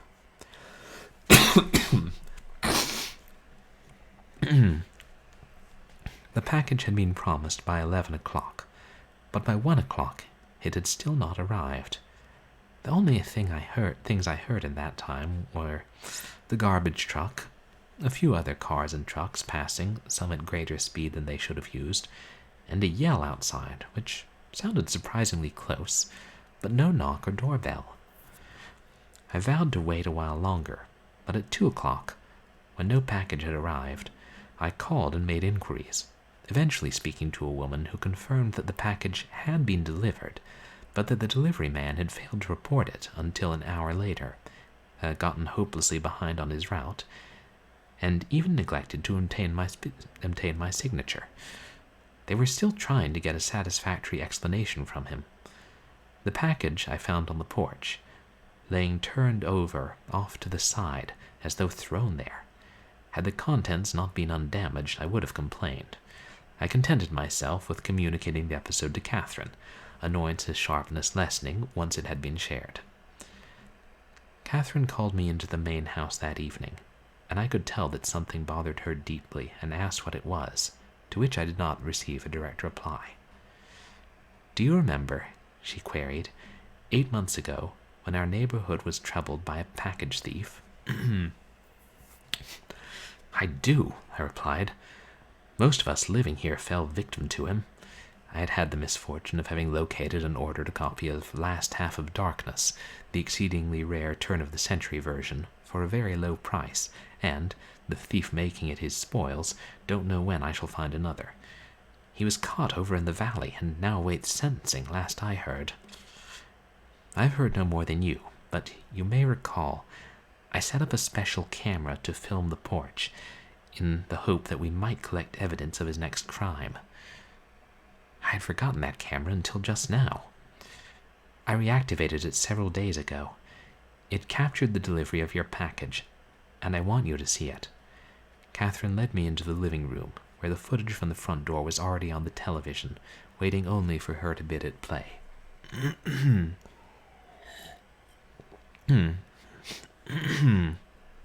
Excuse me. The camera had captured a limited but surprisingly clear picture. I saw a truck from the United Parcel Service park along the street. A bored-looking young man, perhaps 25, disembarked and came up to the front walk with a package. The course took him out of the camera's view, but soon he stood before the door, package in one hand and an electronic signature device in the other. He reached out for the doorbell, but something caught his eye, off to the other side. It was comical to see him stand there, hand outstretched, mouth open. I chuckled, but saw Catherine did not find any humor in the sight. The delivery man lowered his hand and turned to stare.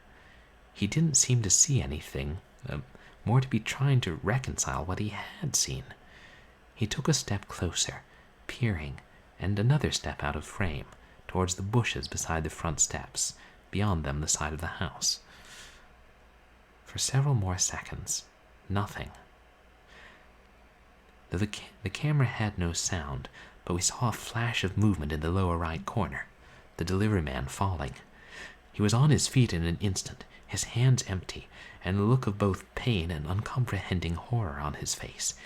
He was looking downwards at something and holding his arm. Then he fled, not following the walk, but going over the side of the porch, taking the most direct way back to his truck. He threw one glance back as he reached it, though his eyes did not seem to find what they sought, and you could see a wound on his arm, beginning to drip blood. In seconds the delivery man was back in the truck, and the truck had shot from view with an acceleration that would have it exceeding the speed limit well before it left our block. Catherine paused the footage, then placed the delivery man's electronic signature device on the coffee table. Something had smashed it. I found this on the side of the porch. What did he see? I asked, my first thought being that a coyote had gotten this far into the city and we had just witnessed its attack. Could you tell whether that was a bite on his arm? I don't know what he saw, but I should tell you a story. An old family story, one that perhaps I should have told you, or allowed to influence me more, before now, for incredible as it sounds, I believe it, and these last few days more than ever. You won't have heard of an inveigler, I'm sure, as the term is archaic, found in some obscure folk stories, the few survivors of a large body, most likely. One might use the term demon today, though I don't think it a perfect match. We always knew it as an inveigler. It lives in some other world, but has the ability to speak, sometimes, and to influence our world, though seldom by direct action.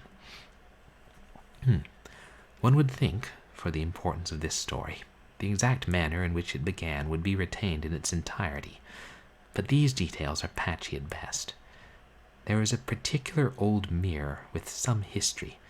I have it still, in the attic, but will not show it to you, not now, only keep it in its corner, covered, that an ancestor got a hold of, and the inveigler convinced her to enter the mirror. It promised her, I imagine, a variation of what it would promise all who would follow. The inveigler could take whomever was trapped in the mirror to a world of hedonistic animal pleasures, where they might live many years, or for time without limit, and have no responsibility except to their own entertainment. To reach this, however, they must spend a goodly span of years in the mirror, and then convince another family member to take their place. They could leave the mirror to do so, but not for long, and only for certain days. It sounds like it might be worth taking this inveigler's offer, though I would insist on further knowledge of this world. That was our aim before I would enter into such an agreement, I mused. You wouldn't get as much of that knowledge as you'd wish, beyond what it told you, but it appears the inveigler spun a sufficient history and showed some hints, if not hard evidence, that it told the truth. For whomever spent those years in the mirror, however, the inveigler was a cruel master, tormenting them as it pleased, sometimes claiming that it had reasons, that this was necessary for the journey, but not bothering to truly sell its stories. After such a nightmarish existence, most were content to secure their own reward and convince another to take their place, as much eager to escape as reasoning that they were securing for their relation either a long life or an eternity of pleasure, after some unpleasantness. The new tenant would enter the mirror, the old would, assumedly, go to his or her reward. But over decades or centuries, there were some who would warn of the purgatory or hell that would be endured during the time in the mirror.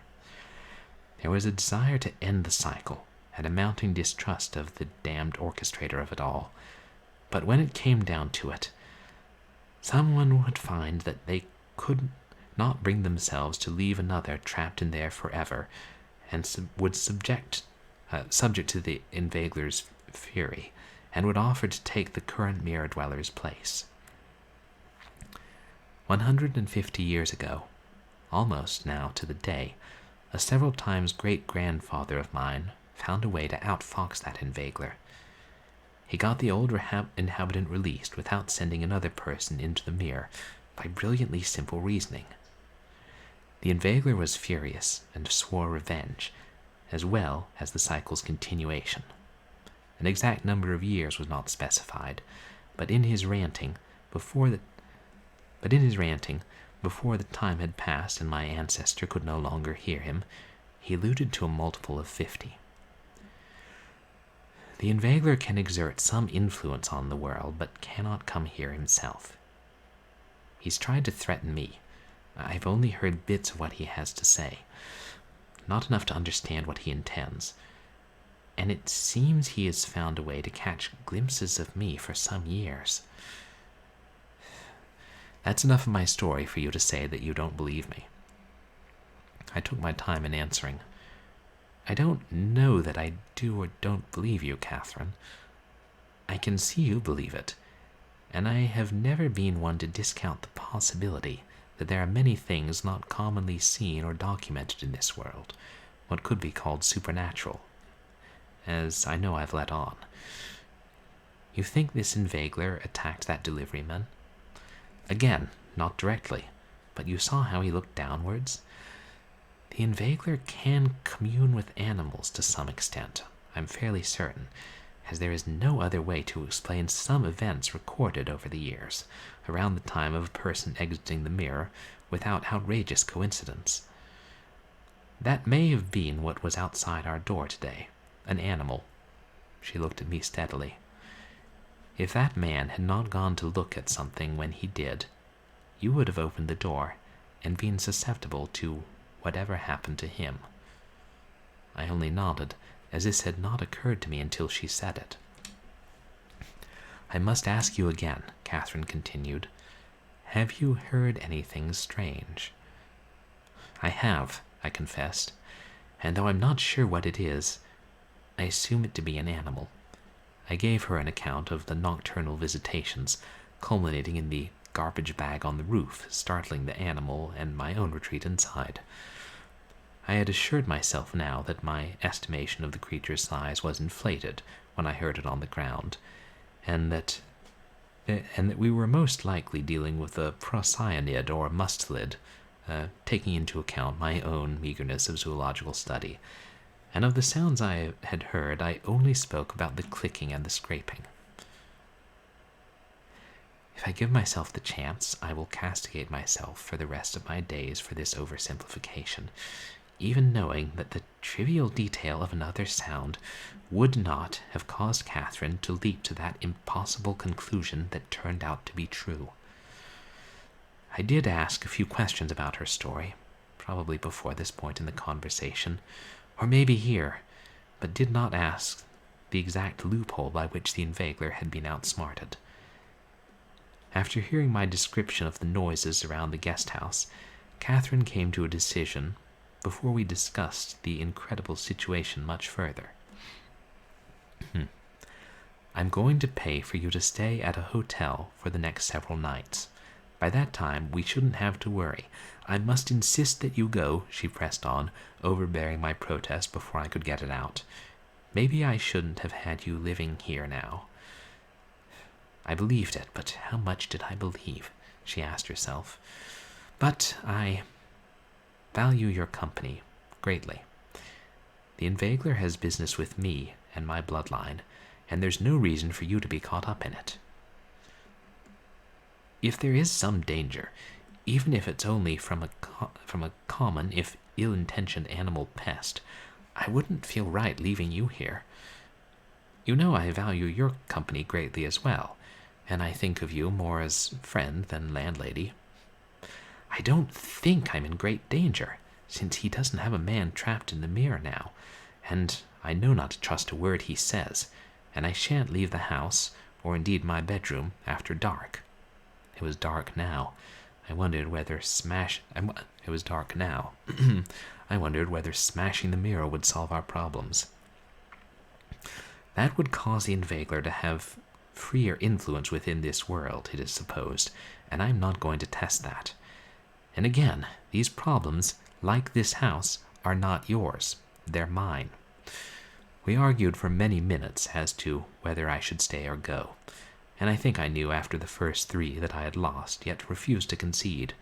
Finally, she ended it, not unkindly, as follows. David, you know me, and you know much about me. Do you think, once I'm in my room and have my revolver loaded, you'll be able to aid me in any situation that I won't be able to handle myself? I began to see her situation with new eyes, as it were. I cannot think of any certain way that I would, under such circumstances, and I would be more likely a distraction, I admitted. She came nearer, seeing that her decree would carry the day and also considering how her words could be taken, until we stood not a foot apart. I didn't mean because you're legally blind. Unless that is what gets you to go, in which case I do. Please. I know you didn't, Catherine, and I will go, for however many days you request, because you ask it, and I hold you in high regard. She took my hand and smiled at me, and we stood thus for several seconds.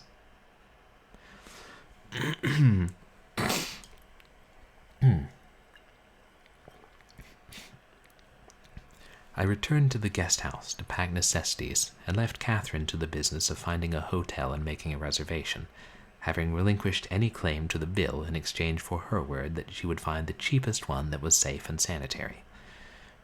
We were well into the night time by now, and I wasn't going to take more than half an hour to throw things in a bag. She would take me to the hotel, and I would call her the next day for any updates and for further discussion of how the situation might be dealt with. I wasn't there 10 minutes and was half packed when I heard the clicking. Outside at first, and I wondered if I really heard it, but then it was up the wall and upon the roof. The mustard or procyanid was agitated, seeming to guess that it would soon lose me and have only Miss Wasserman to trouble, though its prime interest seemed to have hitherto lain in the guest house. There was more scraping this time, so it was easy to track its progress. I had almost packed everything I needed, and was making plans to rush out the door and to the house once it was on the opposite side and seemingly settled. I heard it coming over the edge of the roof, along the wall near where I had my bed. It stopped at the window, a click against the glass, and then a pane was smashed. I didn't get a real look at it, only something dark poking through the blinds for a moment, like a stick that the animal had used to break it. Rather than look or even think, I sprang to my bookshelf and dragged it across the window, knowing that this cheap and flimsy make of shelf, all pressed wood with a mostly decorative back, would be little more than a deterrent. I stopped, my breathing a little heavier after the sudden fear and exertion, and listened for it. Its next action told me it was no mere animal, or if it was being guided.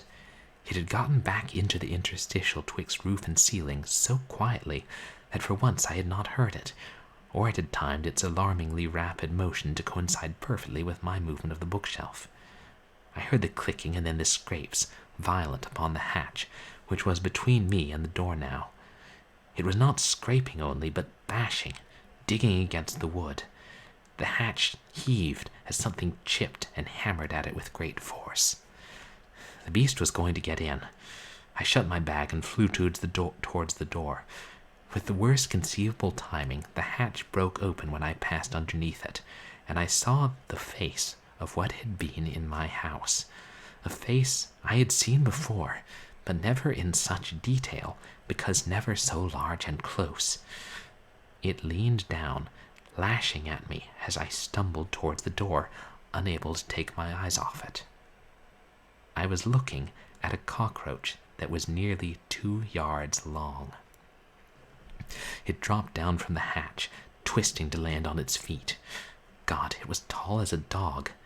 Its mandibles scraped the floor as it landed, but I had already turned and was at the door, yanking it open. I could hear the click of its legs upon the tiled floor, scuttling so fast. I had 1 foot out the door when I felt it tear into the flesh of my calf with those sharp mouth-like appendages. I yelled, twisted, swung my bag at it, slammed the door on it. It blocked the door from closing. I wasn't able to slam it properly, but this slowed it down, and I ran to the main house, screaming for Catherine to run. I made it inside and shut the door on the grotesque thing, but I didn't think that would keep it out.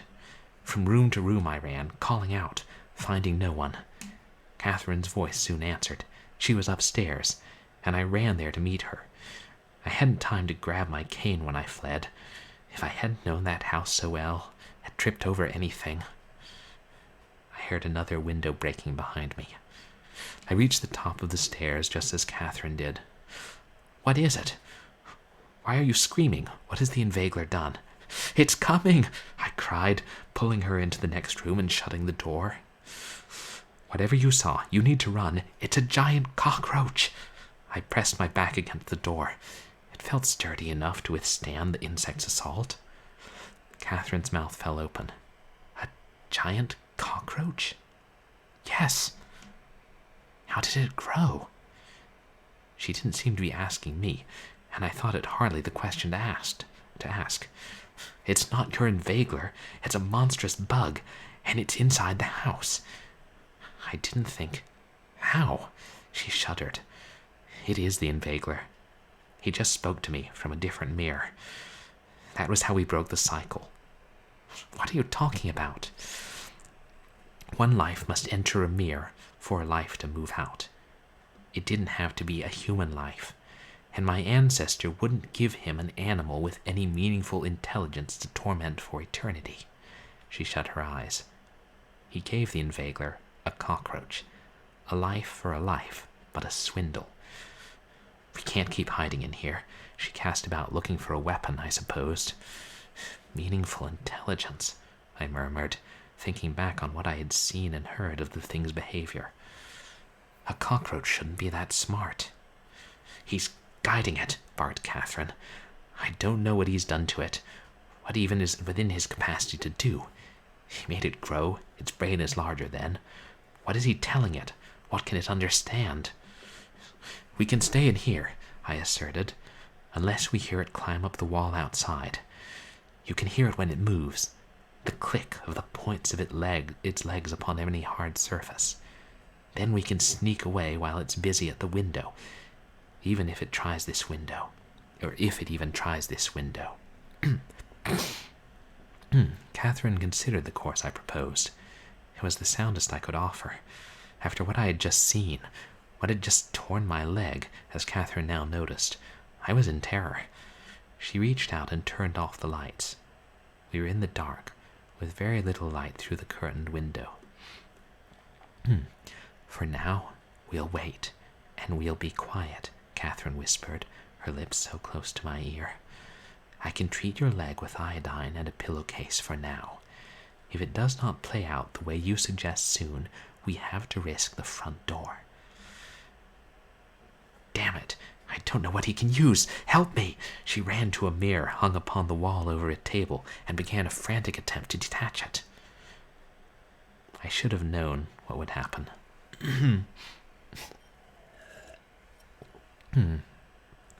I should have known what would happen. As a boy in Texas, I saw many cockroaches, and I knew what they could do.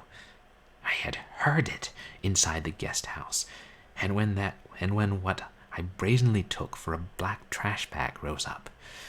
Now I heard the flap again, consistent, rising, louder, and for a millisecond I saw the outline of it against the window.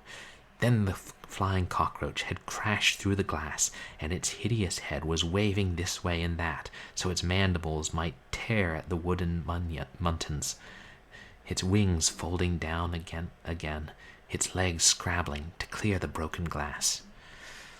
When it looked at us, you could feel it. The rage, the loathing. I don't know what it could understand, and I don't know what that insect endured for a century and a half, but it was out now, and it had no reason for being other than to satisfy its hatred with whatever violence was necessary. We did not wait for it to get through the window.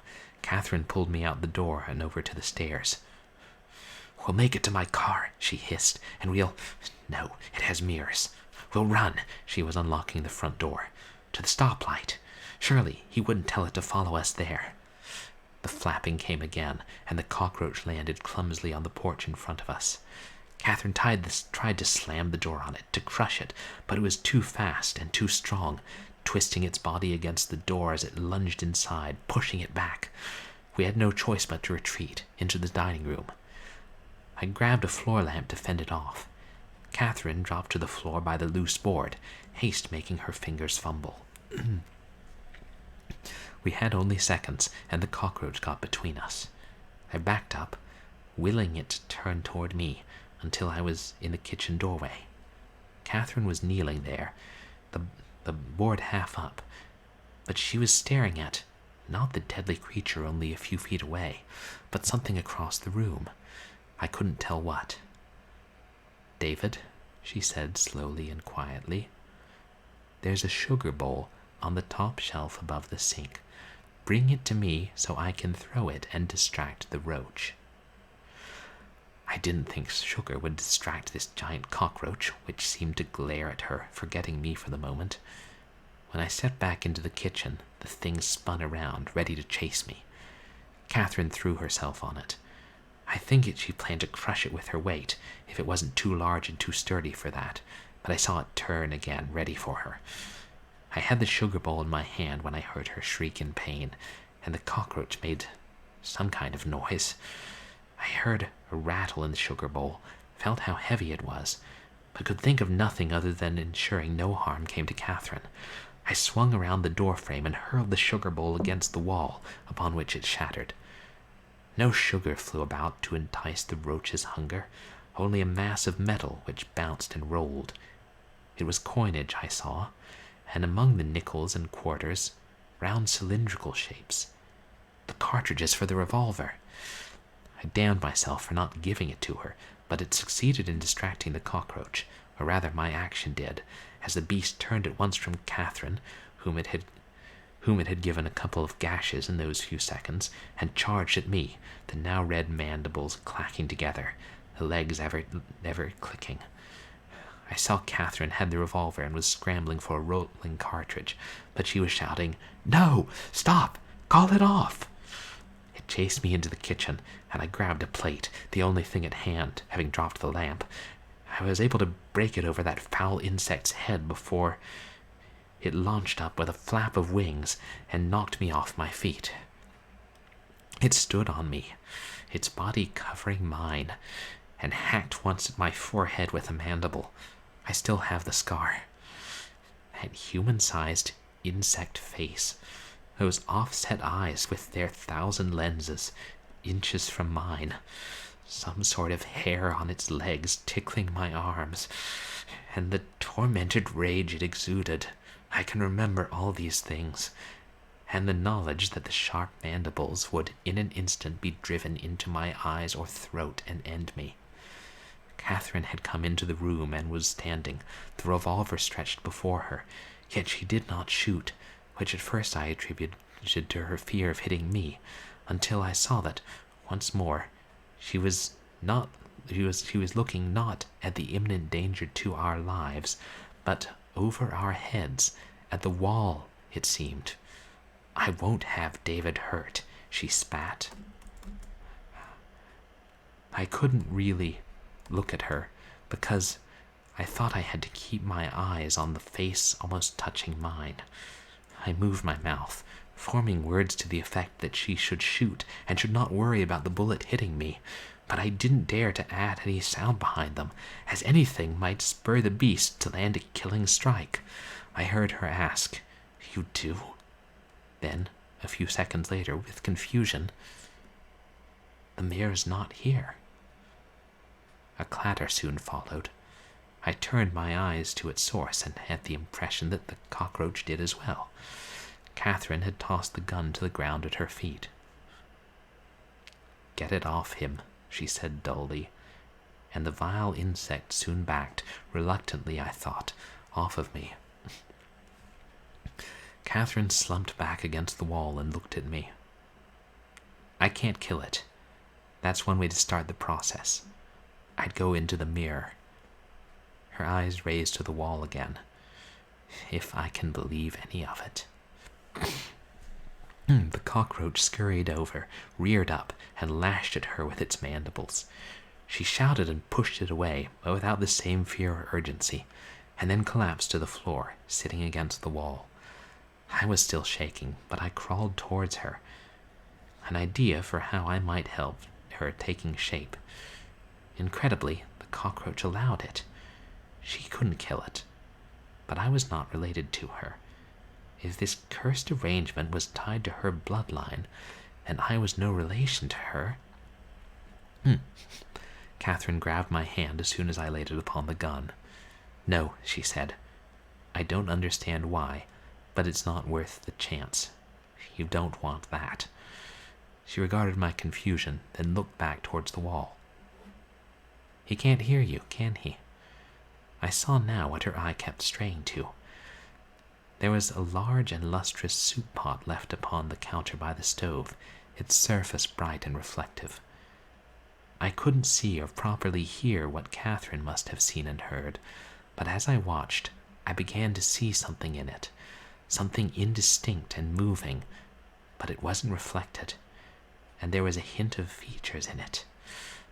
I heard the voice, distant, with no words intelligible. It was not intended for my eyes or ears, it seemed, but through that mirror of a pot, the inveigler was speaking to Catherine.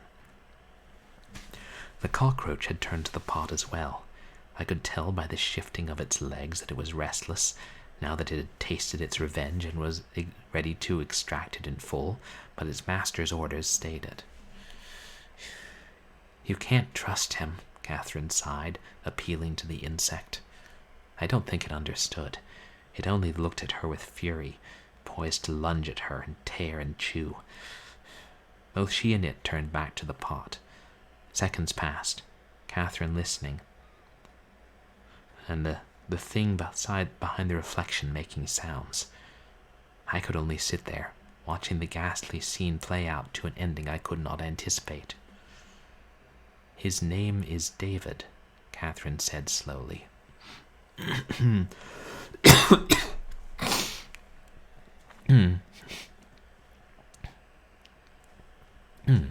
She leaned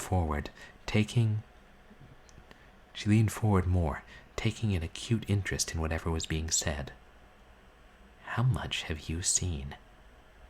She actually gave a tiny laugh of derision, though it sounded forced to my ears. "You think you know so much. You know my parents only had one child. Sarah was my adopted sister. I knew, of course, that Sarah was the illegitimate daughter she had birthed as a teenager. Whatever the inveigler's response was, it made her grin fiercely. "Then I'll tell you what you don't know. That's David, not Albert. Albert is dead." She shouted these words, and I could see the pain it caused her. The inveigler said more, louder, but still not that I could hear, and Catherine was shaking her head barely after it had begun. She took out her smartphone and began tapping at it. "I can read it to you, but liars see deceit in others, so you must see it for yourself, mustn't you?" I saw her crying as she rose to her feet. The great insect was at her ankles once she took a step forward, her phone held out towards the pot, but it allowed her motion, keeping near enough that it could indulge its bloody desires in an instant if it was but allowed. "That's his obituary." She swiped a finger against the screen. "Here's an article about the accident." The grief and rage at what this cruel world will do choked up her throat. She did not dissemble, though I think she found a way to experience with refreshed intensity a grief she had largely moved past. "Here, funeral, me, his grave." Her hand shook so much that she dropped her phone. "My son is dead, and the bloodline ends with me." The inveigler was angry, seeming to shout at her, the faint object in the reflection growing darker.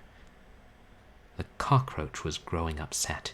It clicked and danced about on its thin legs, moving now nearer me, now nearer Catherine. The woman looked back at me, sitting on the floor, concern and chasing disgust and outrage from her features. "You saw Albert. David doesn't look like him. He doesn't even look like me." The inveigler was shouting without pause. The cockroach had set its eyes on me and was creeping closer again. I shuddered at the thought of it climbing onto me once more. I watched Catherine come to a decision. "Why do you think he's here?" she demanded scornfully of the inveigler. A few steps took her beside me, and within close proximity to the furious insect, though she seemed not to spare it a thought, not to spare anything a thought, as she pulled me to my feet and kissed me full on the lips. The shock which initially swept through me at such an unexpected action was fleeting, inconsequential in the face of the feeling she put into that kiss, and which I returned, as though our association had indeed led up to this, and nothing was more natural. Yes, I had feelings of more than friendship for Miss Wasserman, and for seconds that did not behave as seconds should. There was no inveigler, no giant cockroach, no sharp pain in my bloody calf. Our kiss and our embrace eclipsed the world. She had to put emotion and weight into that kiss, to convince her family's long-time tormentor beyond any doubt that I was not her son, was no kin to her at all. But I believed this day, at least some of the time, that this was not her primary reason for kissing me. As I said before, she had her reasons for that kiss. How can I know what they all were? When we broke apart, the shouting was again coming from the reflection. Catherine bent to pick up the gun, and she was smiling. She began to press the grip into my hand, but then she stopped and was listening again. I tried to take the gun, believing that I could kill the large, vicious cockroach with impunity, ending the whole thing forever. She would not let me take it. Her smile hadn't left her face, but there was something tired, resigned in her eyes. I am listening to desperate lies, but the phrase bloodline transference has been alluded to in the stories, and there always remain some questions as to how this began in the first place. Thank you, David, but I think this will be the most circumspect solution. Even my little foster sister Sarah would agree, she added. Before I understood what was happening, it was over. Catherine Wasserman turned the gun on herself and was dead. I could not move. The cockroach knocked my leg out from under me as it threw itself on the body, ripping, determined to have its revenge at last, to cause what pain and messy destruction it could. It was pointless. By the time she had fallen to the ground, she was beyond feeling all pain. I didn't watch, and I don't know how I ended up sitting against the wall, the gun in my hand. I could not even think. The cockroach remembered me, and its wild, many-faceted eyes, its gory mouth, were again facing me. The roars from the reflection were louder, and now I could hear a few words. Revenge, transference, slaughter. I raised the gun, not daring to kill it, thinking perhaps if I wounded it, I might escape, if there was even another round in the gun. An insect's face does not express emotion, the way those of a human or higher animal will, so I must not have seen a change, yet as we stared at each other, I felt it. The rage, the hate that drove it to kill, were seeping away. The beast had been taught through suffering, and I know not what other means, that those years of torment were the result of a human's actions, and now the target of that rage no longer breathed. The inveigler was telling it to kill me, maybe for some end, maybe from simple spite.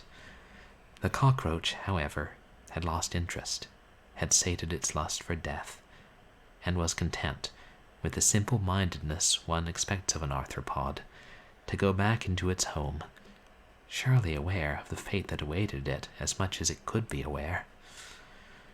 I followed it, up the stairs, up to the attic, for I had to see.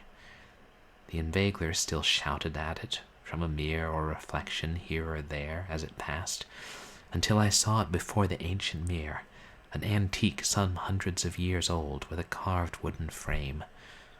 A mandible tugged aside the sheet that covered it. The great ugly thing walked through the glass. The inveigler fell silent. To recount this exacts a toll on me in its writing, though I believe it will lift a greater burden once I put it behind me. I shall end without explaining what was reported and what was hidden and how I came out of it all. Had I had more time to get to know Miss Wasserman, grateful as I am that I met her, I wonder how and where our friendship, shall we say, would have progressed. Whether her ultimate decision was the correct one, I will never know. But in all our conversations, she showed good sense. Let me leave off with 2 brief notes. 1, the names have been changed, so if Sarah reads this, she is not likely to know that the lineage bedeviled by that mirror-haunting evil continues in her.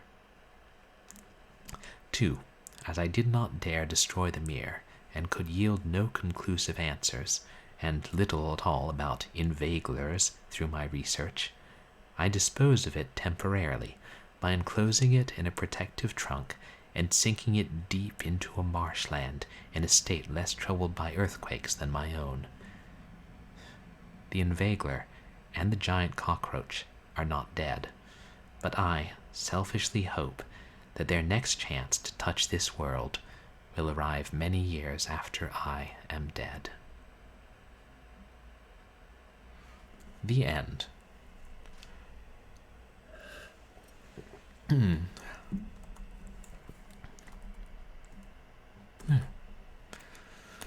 Oh. I don't know, reading it out, I think it may have turned out better than I'd initially thought. Hey, thank you, Stalk. Appreciate it. Oh, and have a good night, Dragon of the West. Appreciate you hanging out and lurking.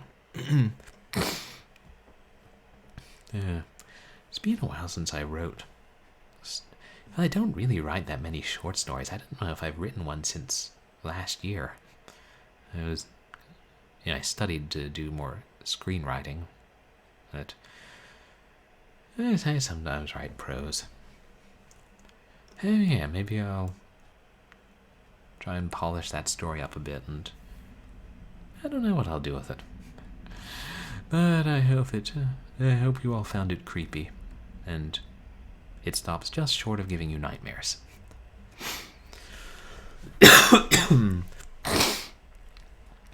But now on to something perhaps a little less frightening, but a little more bloody. As I tend to do, I'll complete the Halloween stream by playing a short Halloween game, or in this case, 5 short Halloween games. Very short, mind. These are...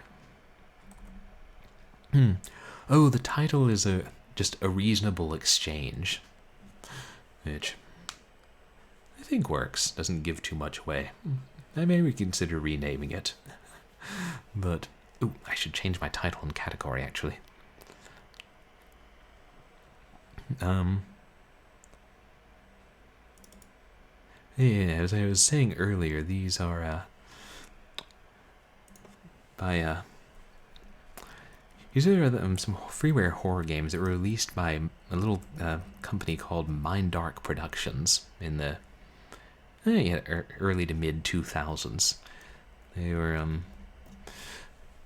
there was several different lines of these fan-made kind of horror games, and I think a lot of them were made in Click and Play and its descendants, and then later some were probably made in, what's it called, Game Maker. And some of them were quite fun and charming in a gleefully violent way that tried to recapture the feeling of slasher movies. not great graphics, but I think they recreate the feeling of some of those slashers in this unique way. And also, unlike a lot of the licensed games at the time, you got to play as the villain. I mean, I know you did in the Atari 2600 Texas Chainsaw Massacre, but that really wasn't a good game.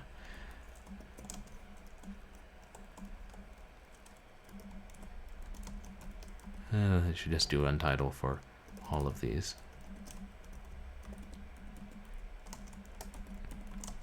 And I know there's that Friday the 13th game for like the Commodore 64, but I think you fought Jason in that, and I know you did in the NES one.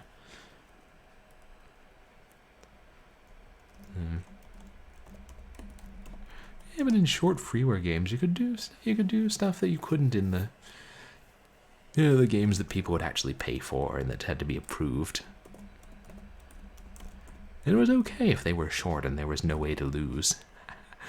So, I think the games of like Fista Productions and Joe Oko were better known, but because they'd been earlier. But I feel like Mindark kind of improved on their formula and made some fun little games. And I'm really glad that they're. Oh yeah, I know. I was hoping that would take people by surprise in the story stock. And then, like, when you think back on it and the hints of that there's something out there.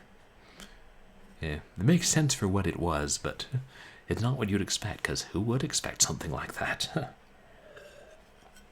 I know for a long time a lot of these horror games were really hard to find if you hadn't saved them from the internet. And for a while, Pig Farmer Productions, which was later renamed Puppet Combo, had a horror game shrine, but the hosts made it difficult to download them. They were always out of bandwidth. And yeah, I found out like last year, Some Kind Soul, oh now I can't remember what their name was, has uploaded a whole bunch of them to the internet, and not just these, but ones from other little freeware game studios, and some that I'd never heard of before. So I should download them and make sure I have them all. As things sometimes disappear from the internet, so I'm always happy when they make a return and are preserved. I'll change. Why do I have a sneaking suspicion that none of these games have categories on Twitch?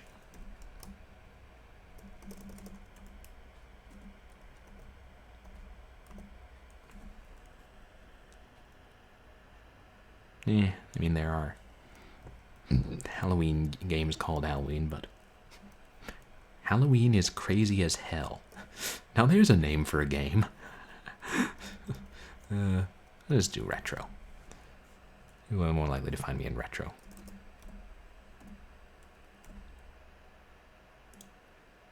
These are definitely retro-styled games.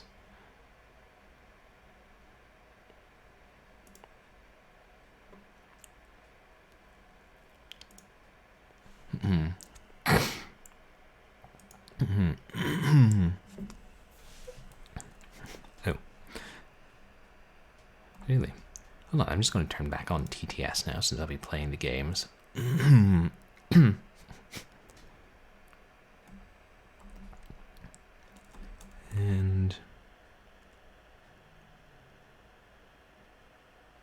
I have them all installed, and they should all capture the same capture method. I'm just hoping, hopefully they won't be too loud. I had manually turned down the sound of each beforehand, and Windows should remember better.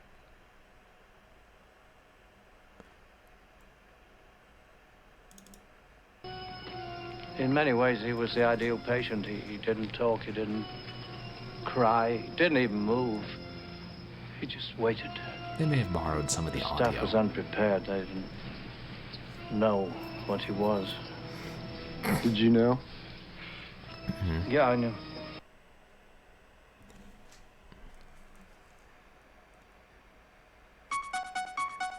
Mindark's Halloween, the night he came home. And I think it's Fitting that we're playing these, particularly since the last Halloween movie ever just came out. Until the next one. Yeah. And I saw that, and then when I rediscovered these games, I was like, oh, okay, this is fate. We gotta play these this year. Oh, yes, we play as Michael Myers. Nice costume. Oh yeah, did I mention this game has extreme graphic violence? It's a slasher movie. You should expect as much. Not exactly hyper-realistic graphic violence.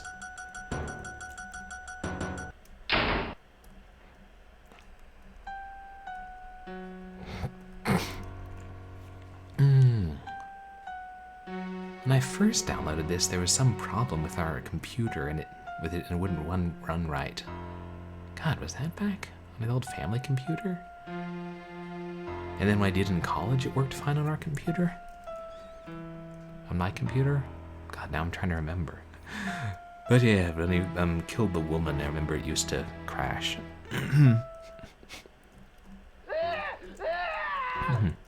Calm down, calm down. He's calm.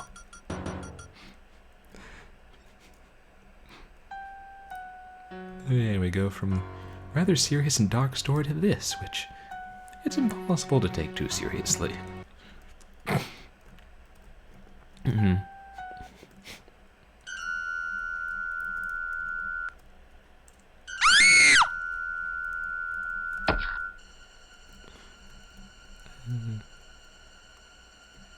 These people don't put up much of a fight. They just sort of run around. That is how slasher movies tend to go.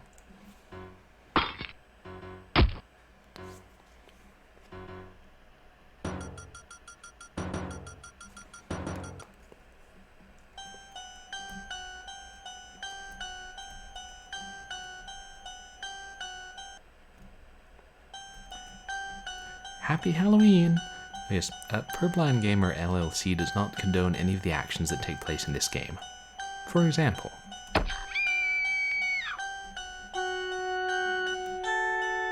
she just stands there.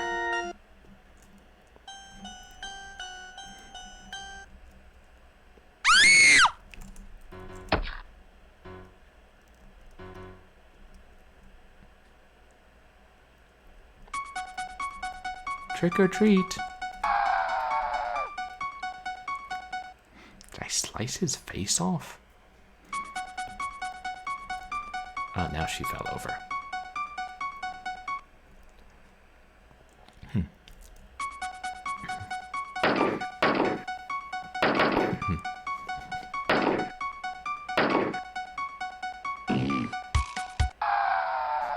The bullets did slow me down a little.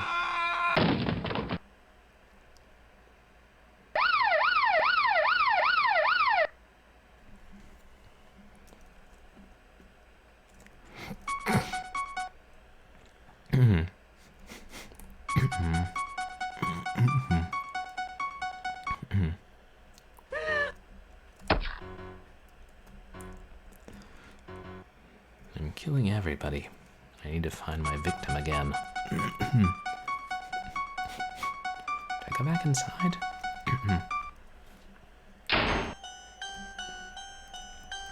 Ah, yes, now I remember. Yeah, this game might contain slight spoiler movies for the movie Halloween. These games are based on the movies, but they're very loosely.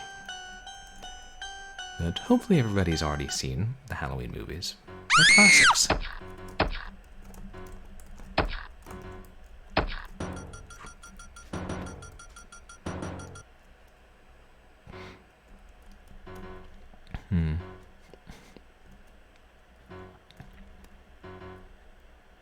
Can see where she's gone. Oh yeah, this may end a little differently than the movie.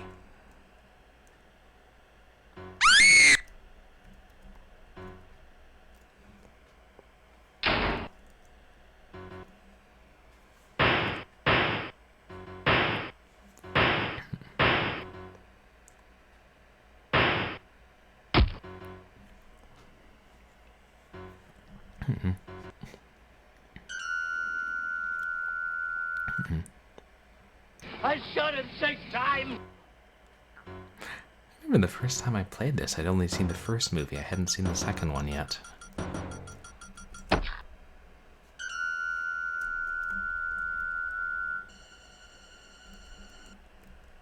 The end of Dr. Loomis.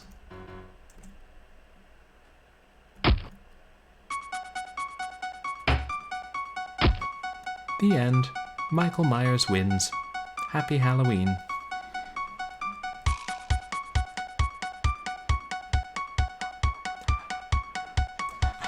Thanks.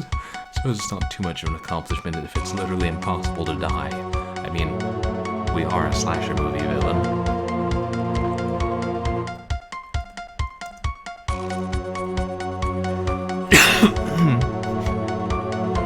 Hey, I recognize that music.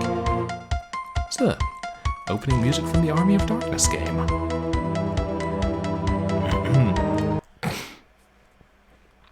Which reminds me, I'm trying to upload that Army of Darkness game to Clicktopia so that it'll be preserved and other people can play it, but I can check with their uploader.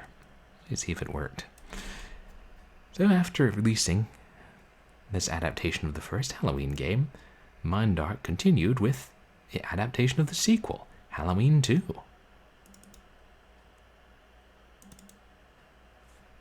The boogeyman is coming.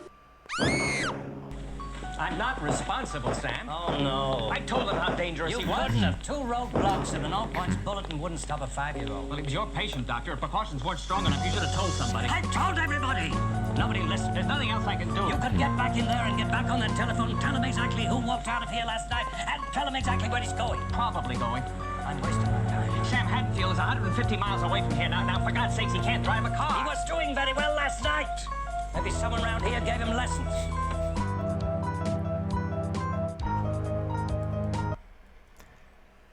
2003. So the first one, 2002?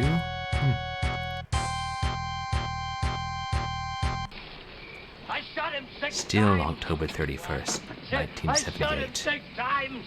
I shot him in the heart! Can't have gotten very far. Come on. I shot him 6 times! This guy, this man, he's not human! Haddonfield, Illinois. And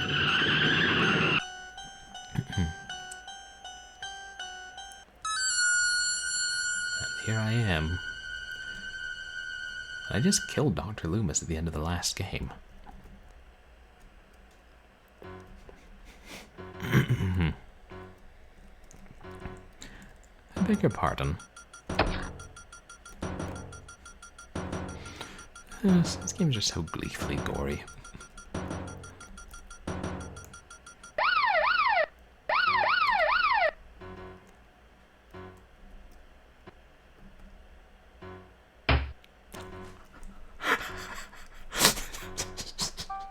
That's terrible. So unexpected.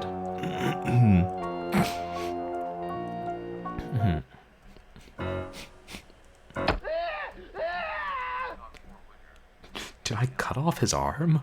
Wow.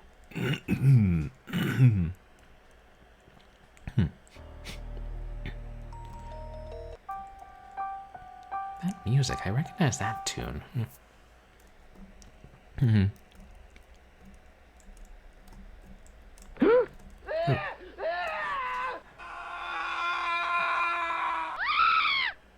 What? It cut him in half.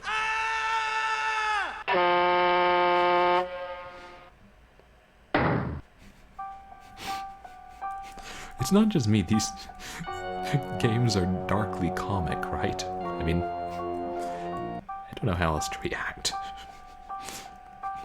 I don't remember that scene from the second movie, but I don't remember the second movie that well.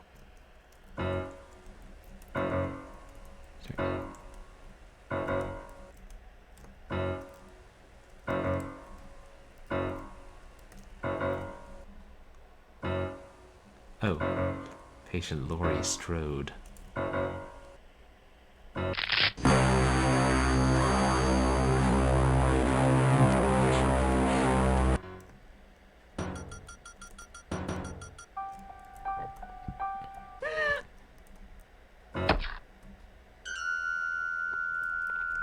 Just kills everybody he sees.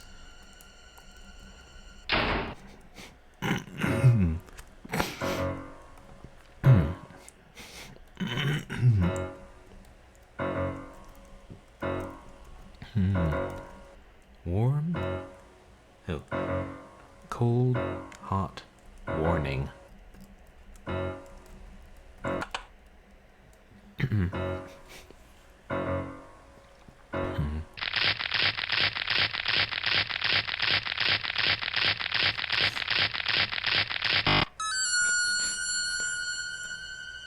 I feel like hot tubs really should not have that feature.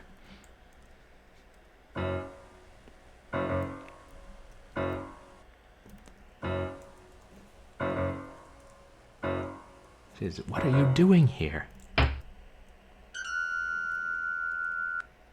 I know what you're doing here. Dying.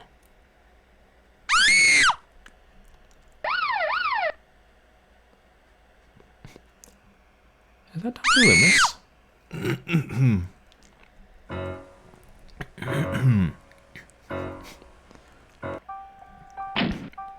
No, it is.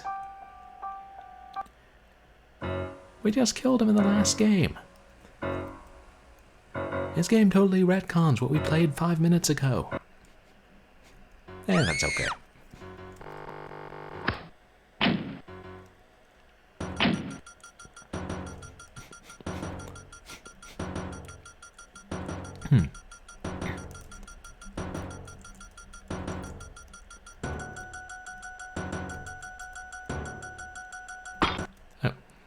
Say they can't really think that a glass door is going to stop me. Or bullets.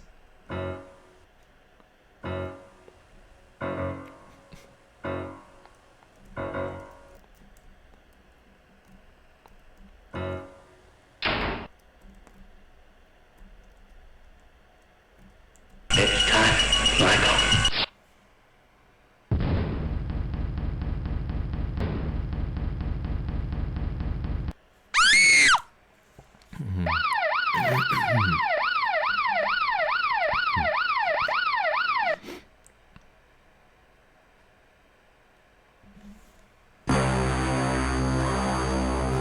It seems Laurie escapes.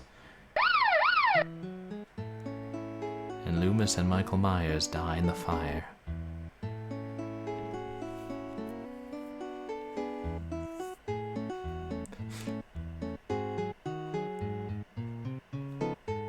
Hey, it's Mr. Sandman, isn't it? Hey. Hey, we played a horror game about the Sandman.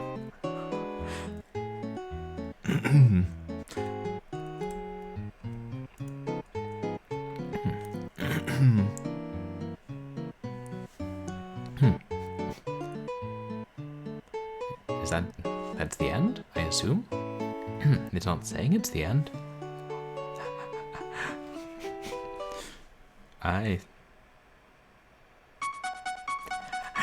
Now it's the end.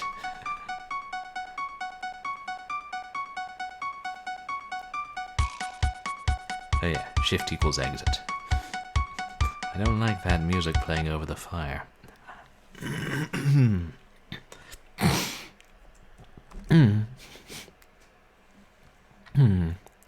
The next game that Mindark Productions made was adapted from the 7th Halloween movie. Because the third one was a completely separate story in every way, and then I don't know to what degree, like 4, 5, and 6 continued the story, but I think the 7th, which is Halloween H2O, was initially intended to end it.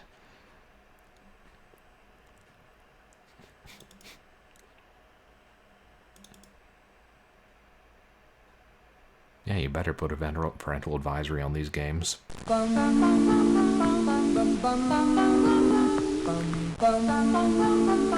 it's that song again.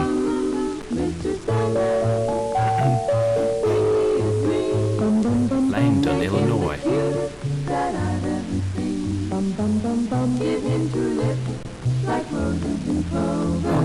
30th, 1998.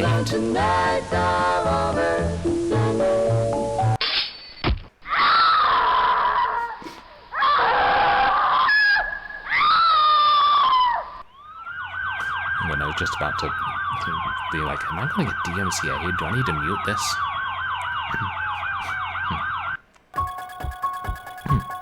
Mindark's Halloween H2O.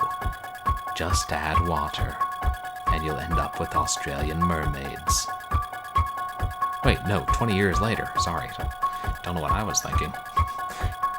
Rated PCMA. Is that a real rating that was used at some point?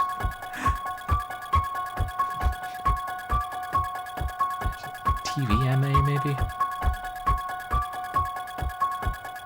I'm on the outside.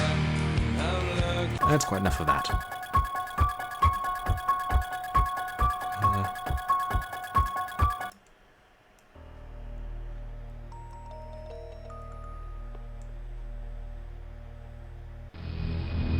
October 31st, 1998. Halloween.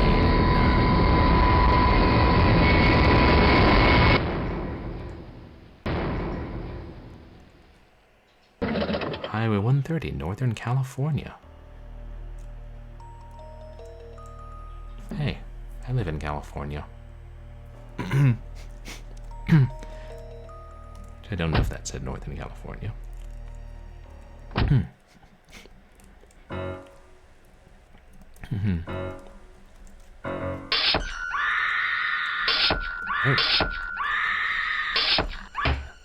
Ah. Some of these people take a... I think we cut our car key. A bit more to cut up.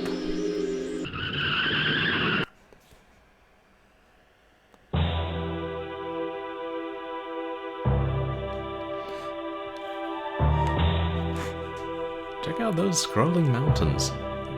Where's that waves?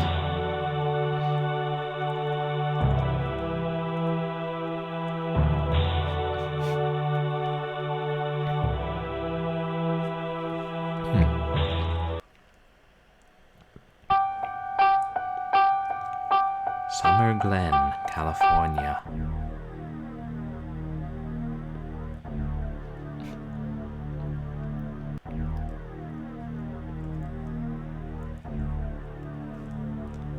Hello? Hello? Security guard?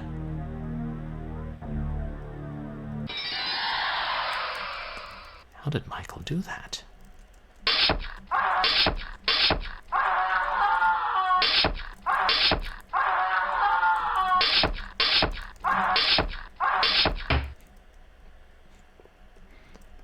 Lots of blood.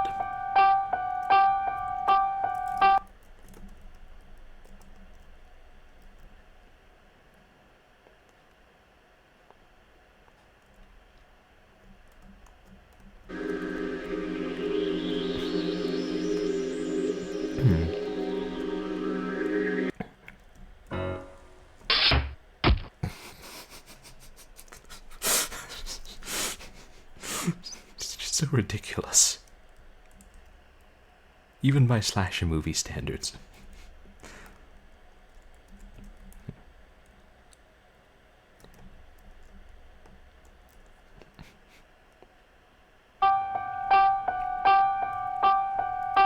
Let's check this door.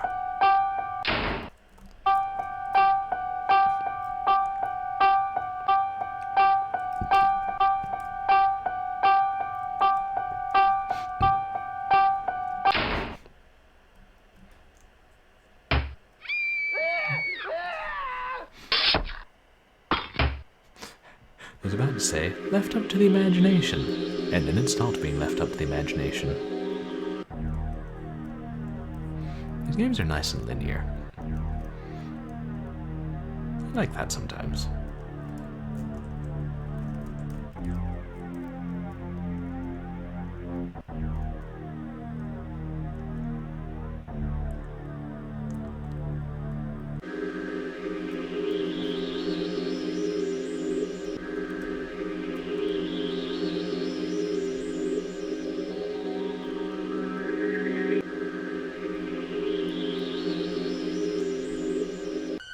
appreciate not getting stuck on the scenery.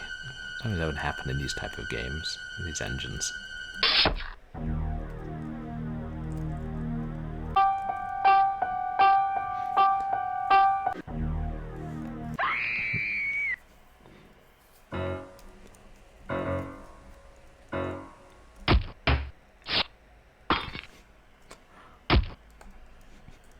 It's just gratuitously violent.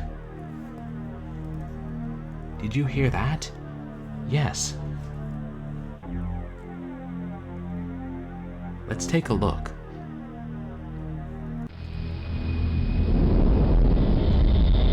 John? Oh, Laurie. That's Laurie Strode.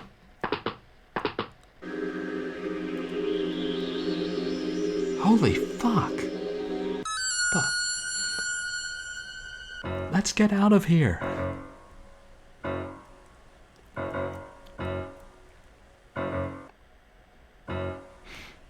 Still, they run, and Michael keeps walking slowly forward. And yet he catches up with them in the end.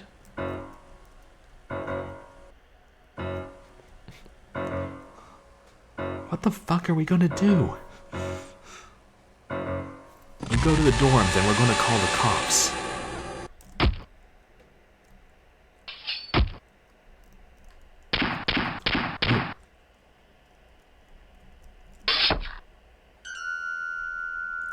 Yeah, John put up a fight. You son of a bitch, you're gonna pay for that.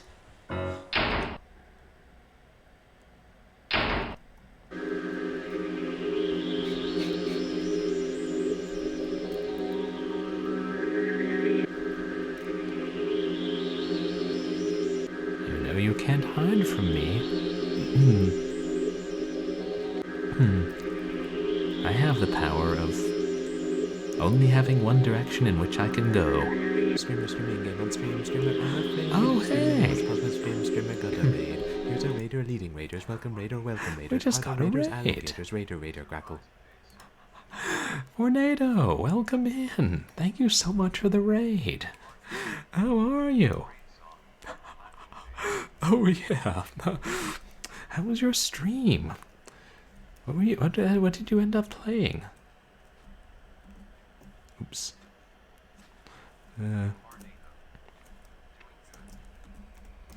You guys should check out Fornado, who's a retro streamer. Does a lot of doing a lot of stuff on the Commodore and does some other old systems.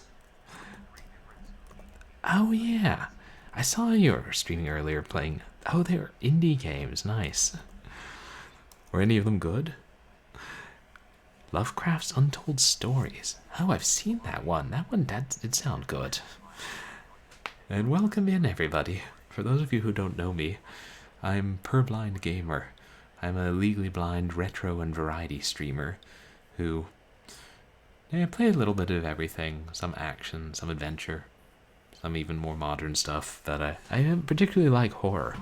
And this is our Halloween stream.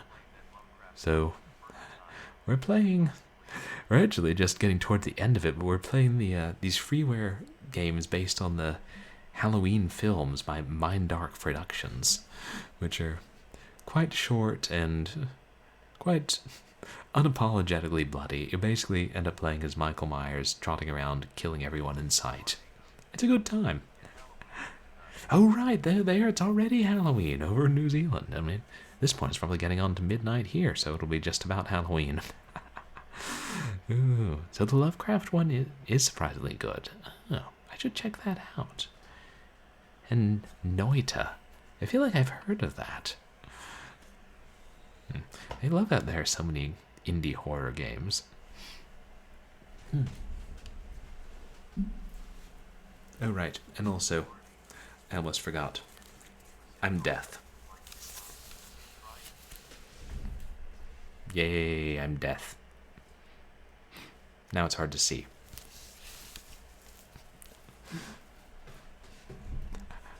Oh, 80% off. Oh, that's quite a good price. Yeah, fun. So this game is an adaptation of... this is the third game out of 5 he made, and this one's an adaptation of Halloween H2O, which was the 7th Halloween movie.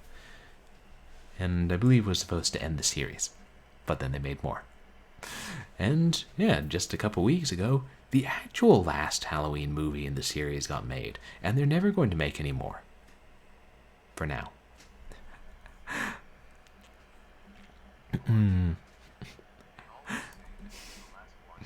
Yeah, I know, they keep doing that. It's like I always say, oh yeah, you've seen the last Friday the 13th movie, right? Friday the 13th 4, the final chapter. You know it's the last, because it's called the final chapter. We're just chasing Laurie Strode, who is the main character in the first 2 Halloween movies.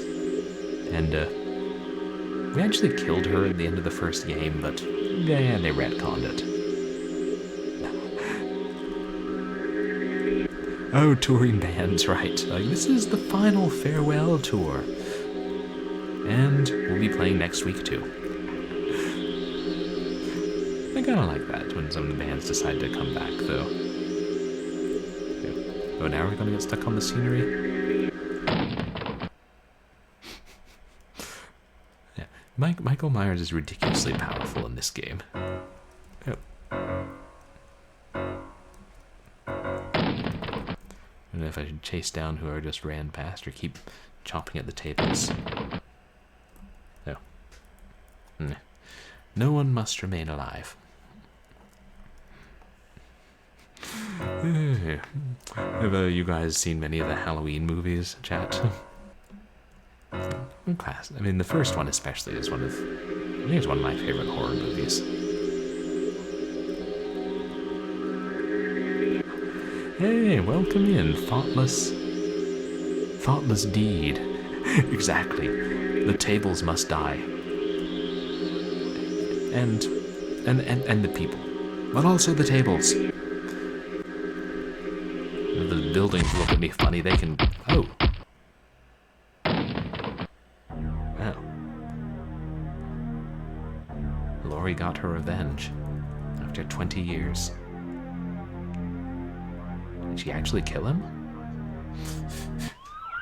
Yeah, I mean, I know I'm playing as the bad guy and we should want him to die, but that caught me off guard.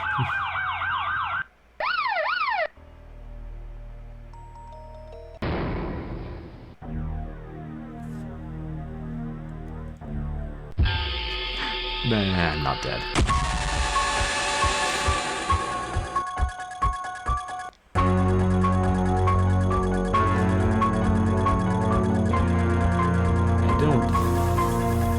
That's how the movie ended, but I haven't seen the movie. Anyway, alternate ending.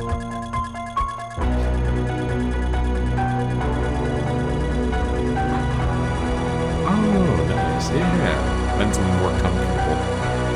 Oh, curtain call. Laurie Strode. Thanks. John.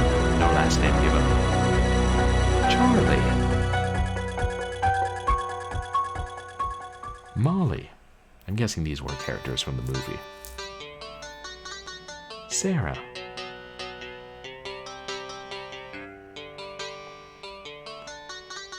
Ronnie.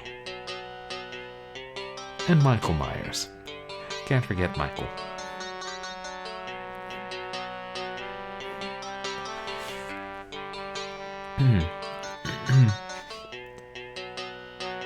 This game is dedicated to El Coro?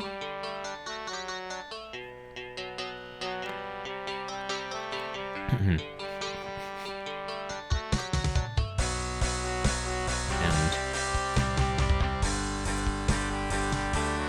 I assume, is there a post-credit scene or no? Maybe that's the end.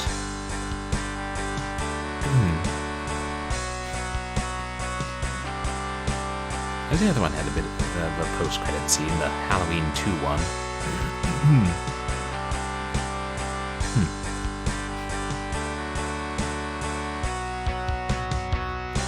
No.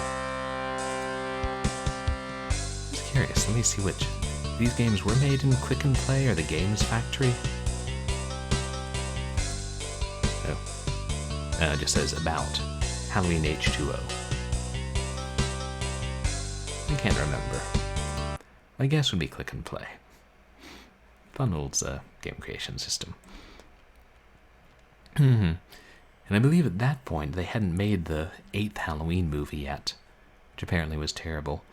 But Mindark decided that even though he'd, adapted the last movie, his games were popular enough he wanted to continue them. So he made, chronologically, his last game, Halloween NB, is it New Blood, New Beginning? Oh yeah, that's a Games Factory executable. We know which one this was made in. Mindark Productions does not own Halloween movies or any other movies and/or their characters, settings, etc. Parental advisory. Explicit content. Must be 18 years or older to play this game. I am 18 years or older, and I hope you are too, chat. Otherwise, don't have your parents yell at me. Is that capturing? Yeah, good. I thought it would. Would need to change it.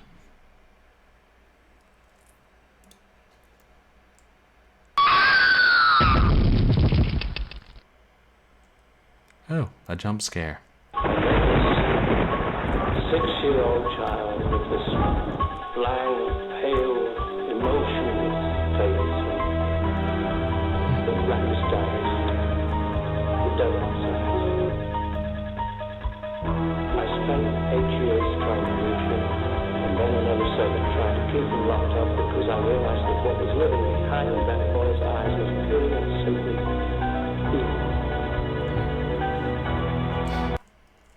I like it when they use assets from the movies. Oh.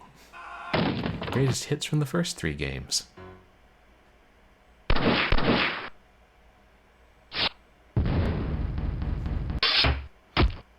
This is perfect. It brings you guys up to speed on what you missed.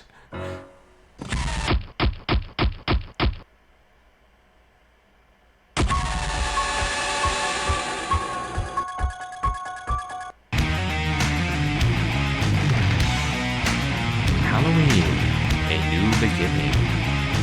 Mindarks.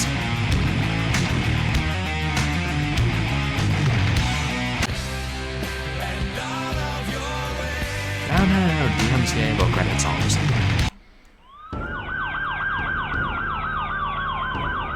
Oh, this picks up right after that one.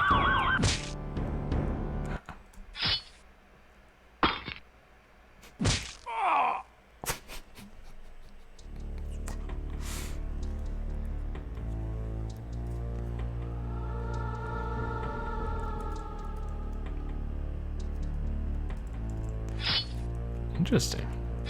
New sprite, new stab animations.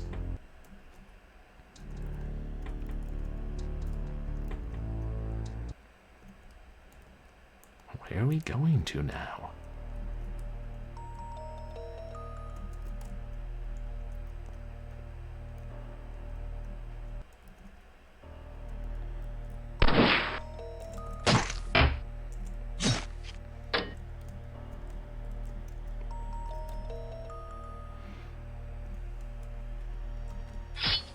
No one is a match for Michael Myers. Even the edge of the screen.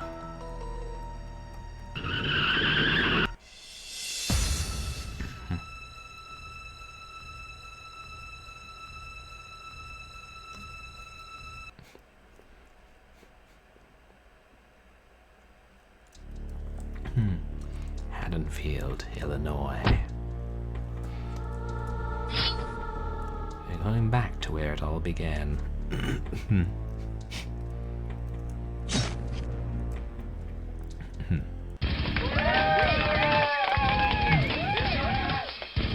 Oh, Halloween party here. Hey, they made an effigy of me. This will not stand.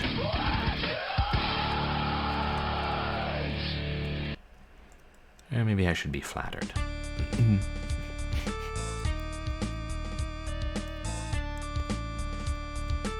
Who should I kill first?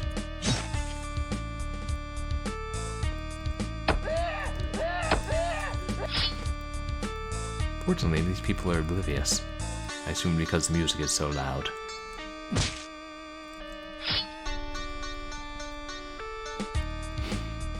I keep finding new ways for the victims to be mutilated.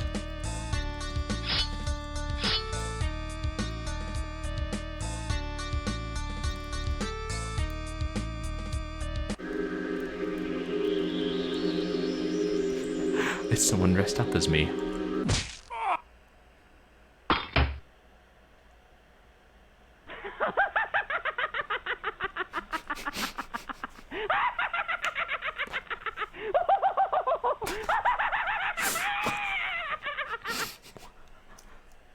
What?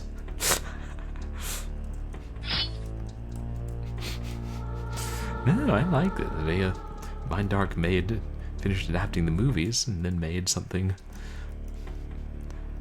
entirely his own creation. I wonder if we'll ever get a movie adaptation of this game. Oh my, nudity.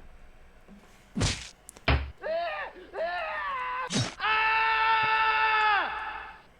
can't have that on Twitch. Severed heads, of course, are fine.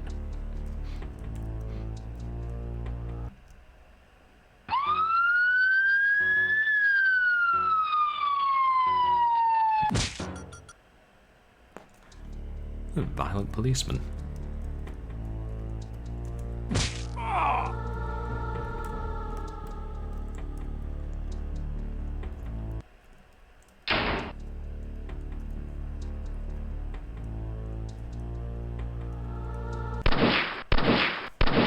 I don't know if even Michael Myers will be able to survive this one. And that's a good thing.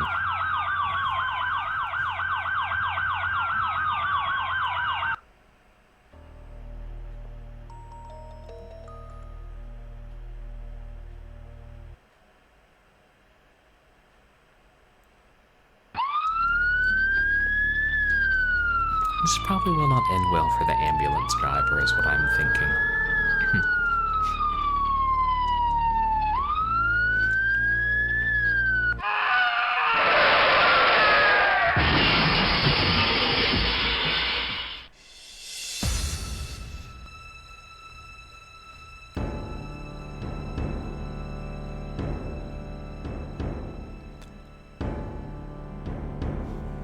Oh hey. Game dedicated to Fista Productions. Yeah.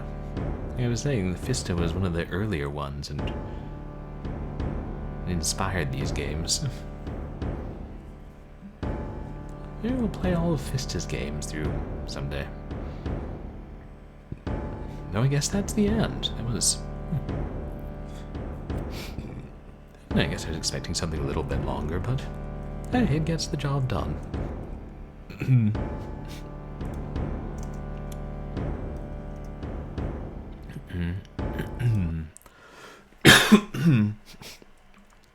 And Mindark made one more in 2005, I think, which was then when they decided to close and stop making games.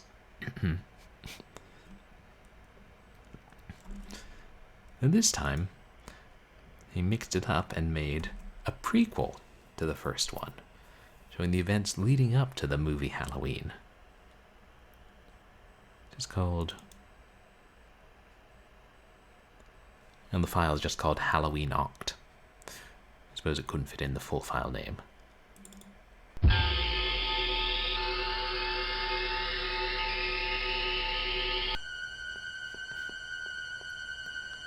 Mindark's Halloween, October 31st, 1963.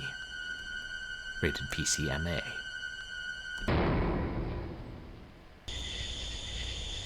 Haddonfield, Illinois. Halloween night, 1963.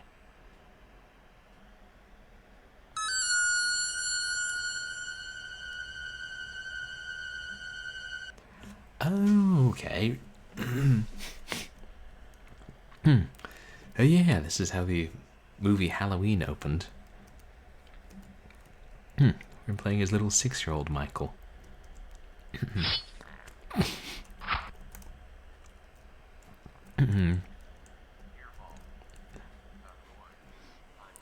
Hey, Hairball, welcome in. No, you're not late. You arrived here exactly when you intended to, I assume. And you guys should check out Hairball, who's a VTuber and is known for his sense of humor and does a lot of old RPG games. Have you finished Sweet Home, Hairball? I know you've been playing that for a good bit. Yeah, Hairball's a freaking wizard. Hope your day's going well. Yeah, this is the last of the Halloween games by Mindark Productions. It was set as a prequel to the first one and most of the events in the first movie. We play as a 6-year-old with a knife.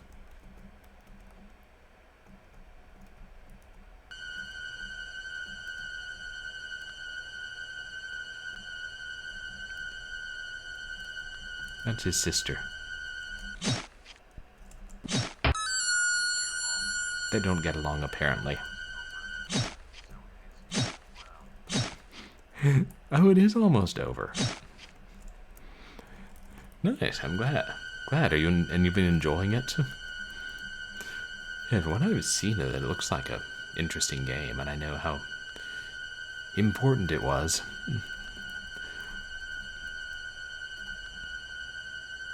I was at your day or the game, sorry.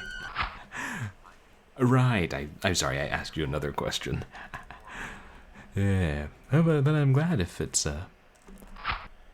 almost over.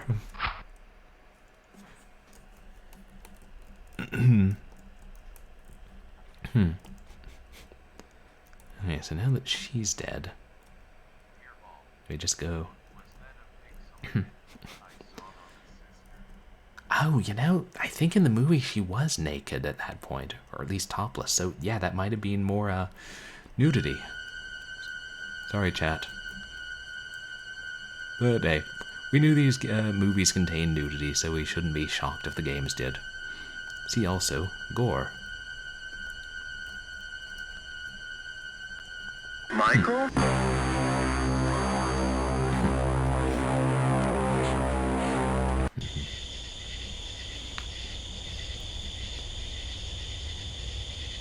Smiths Groves, Illinois, October 31st, 1978.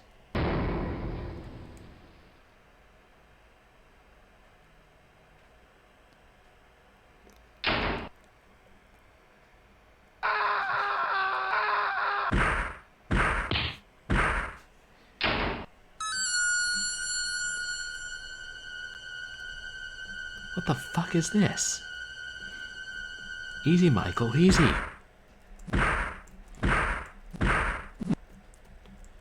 Killing people with his bare hands.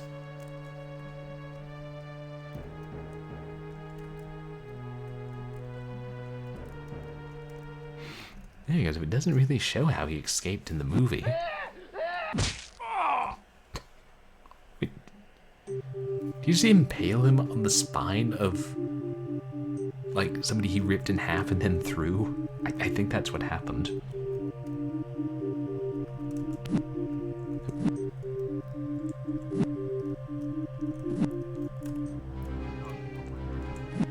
Oh. Oh yeah, you can really see his legs. Oh right, he's letting all the patients out to create pandemonium. Oh. And they're all joining in the violence.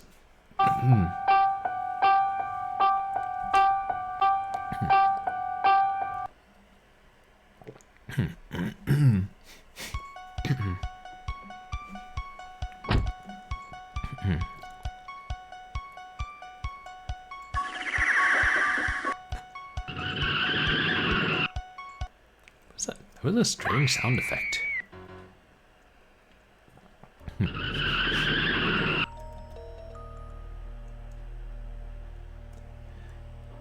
you all right?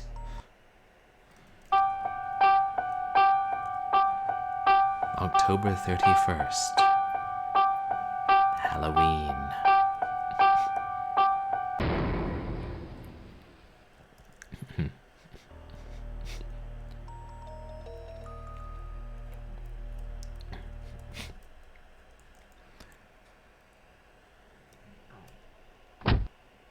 Philip's garage. May I help you, mister?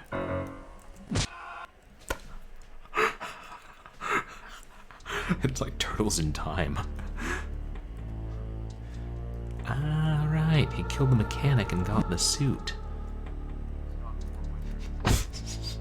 That one totally startled me.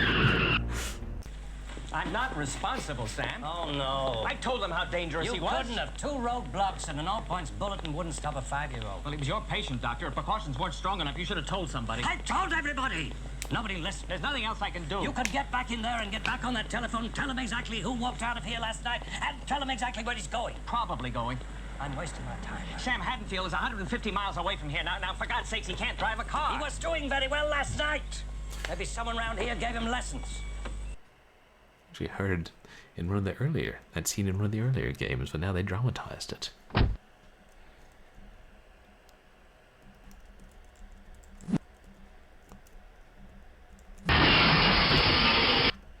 Open for business.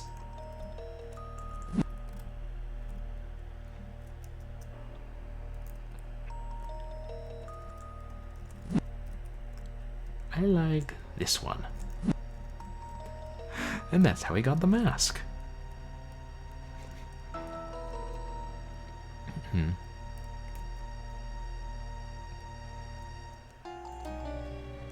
is. And that's how he got 2 knives. Because apparently the Halloween decoration store has real knives. I feel like that's dangerous. Oh, and that's the end. I assume that's the end because the game closed. Well, I don't think it crashed. I think that was just the end. He's like, okay, now you're caught up, bye, done. I don't know, maybe he got tired of making games and decided he wanted to wrap it up. Yeah, that was Resident Evil music. Yeah, I've heard that used quite a bit.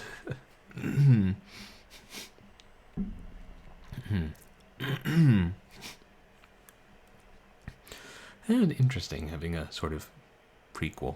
A prequel to the first game and sort of showing some of the events from the first movie, some of which we hadn't seen before. There were 4, yeah. 4, starting with the first movie and going forward, and then this prequel, which we just finished. And I think Mindark Productions made other games, but their Halloween games probably have the most of a following.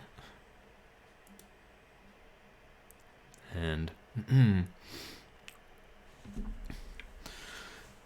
yeah, I'm glad I got to finally play through all those, and it brought back memories playing through, especially the first one again. Played through. I know I tried this second one before, but I played through the first one several times. Fun little games, especially when for the time they were released, which was the early 2000s, early to mid 2000s.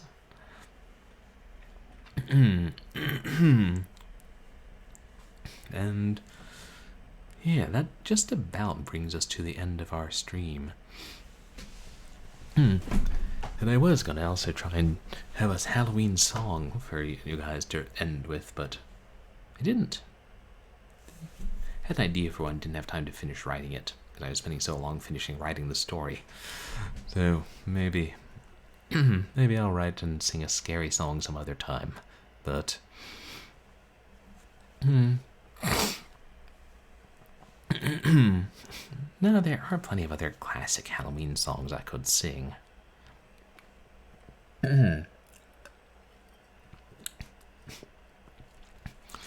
Since we're on the subject of violent death, one comes to mind which we actually heard earlier this year, when we were streaming a Half-Life mod.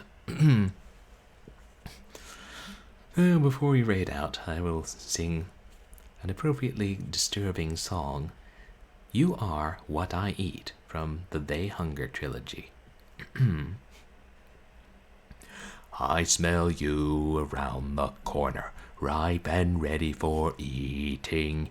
In the corner you'll soon be bleeding, I am your only mourner.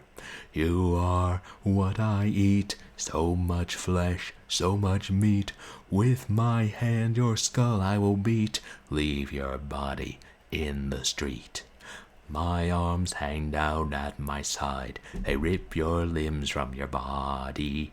Relish the pain wherein you writhe, you have met something rotting. You are what I eat, so much flesh, so much meat. With my hand your skull I will beat, leave your body in the street. Disembowel you with a knife, a smorgasbord of organs against the wall. No one here cares about your plight, we just ate your family at the mall. You are what I eat, so much flesh, so much meat. With my hand your skull I will beat, leave your carcass in the street. We need more musical numbers sung by angry zombies in this world.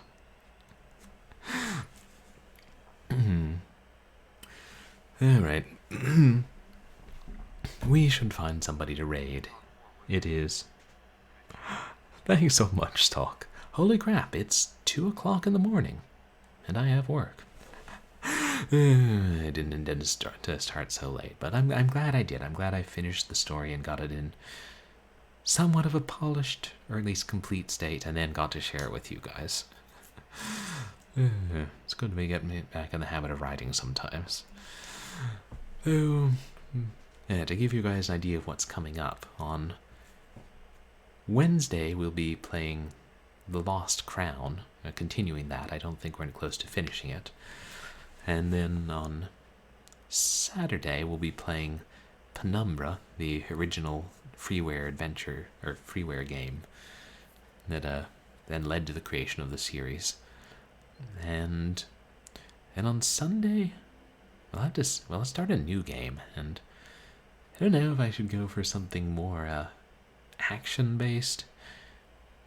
I do have a couple other adventure games I could play. Like I got a copy of this one called Next Life, which is kind of a decent, seem like horror thriller kind of game from the sound of it, and hasn't been digitally re-released. But I don't know. I mean, I don't want to play too many just of one type of thing, like point-and-click adventures. So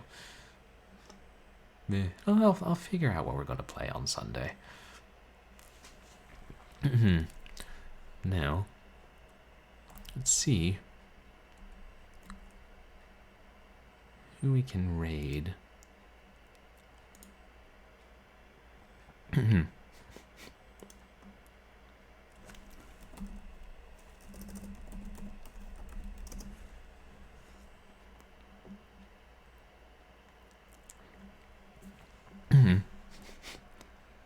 Oh.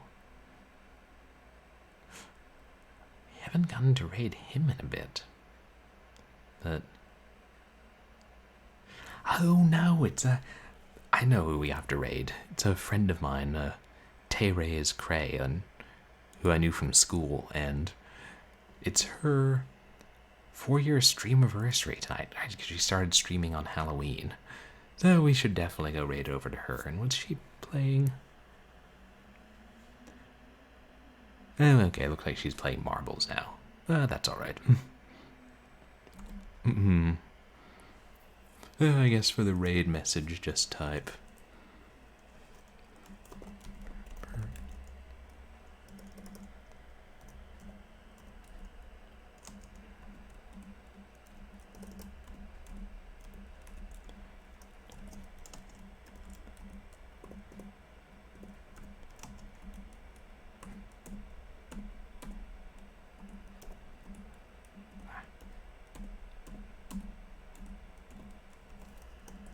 Purblind raid happy streamiversary. It works.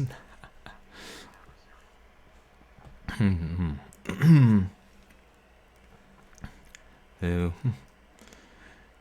yeah, we'll go ahead and raid over.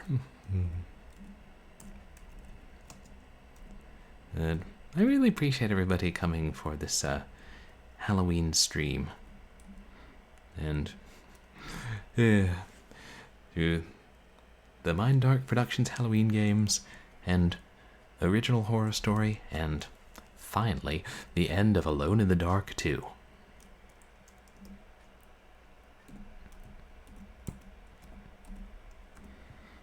And I know this is kind of a different stream from what I usually do, but I really appreciate everybody hanging out here, and whether you're chatting or lurking, it means a lot to me that you would want to spend part of your Halloween with here.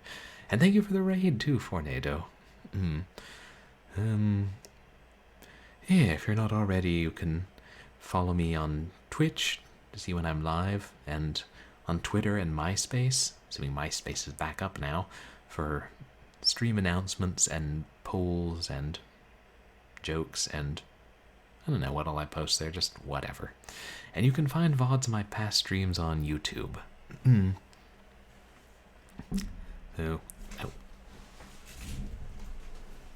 Might as well put this on to end.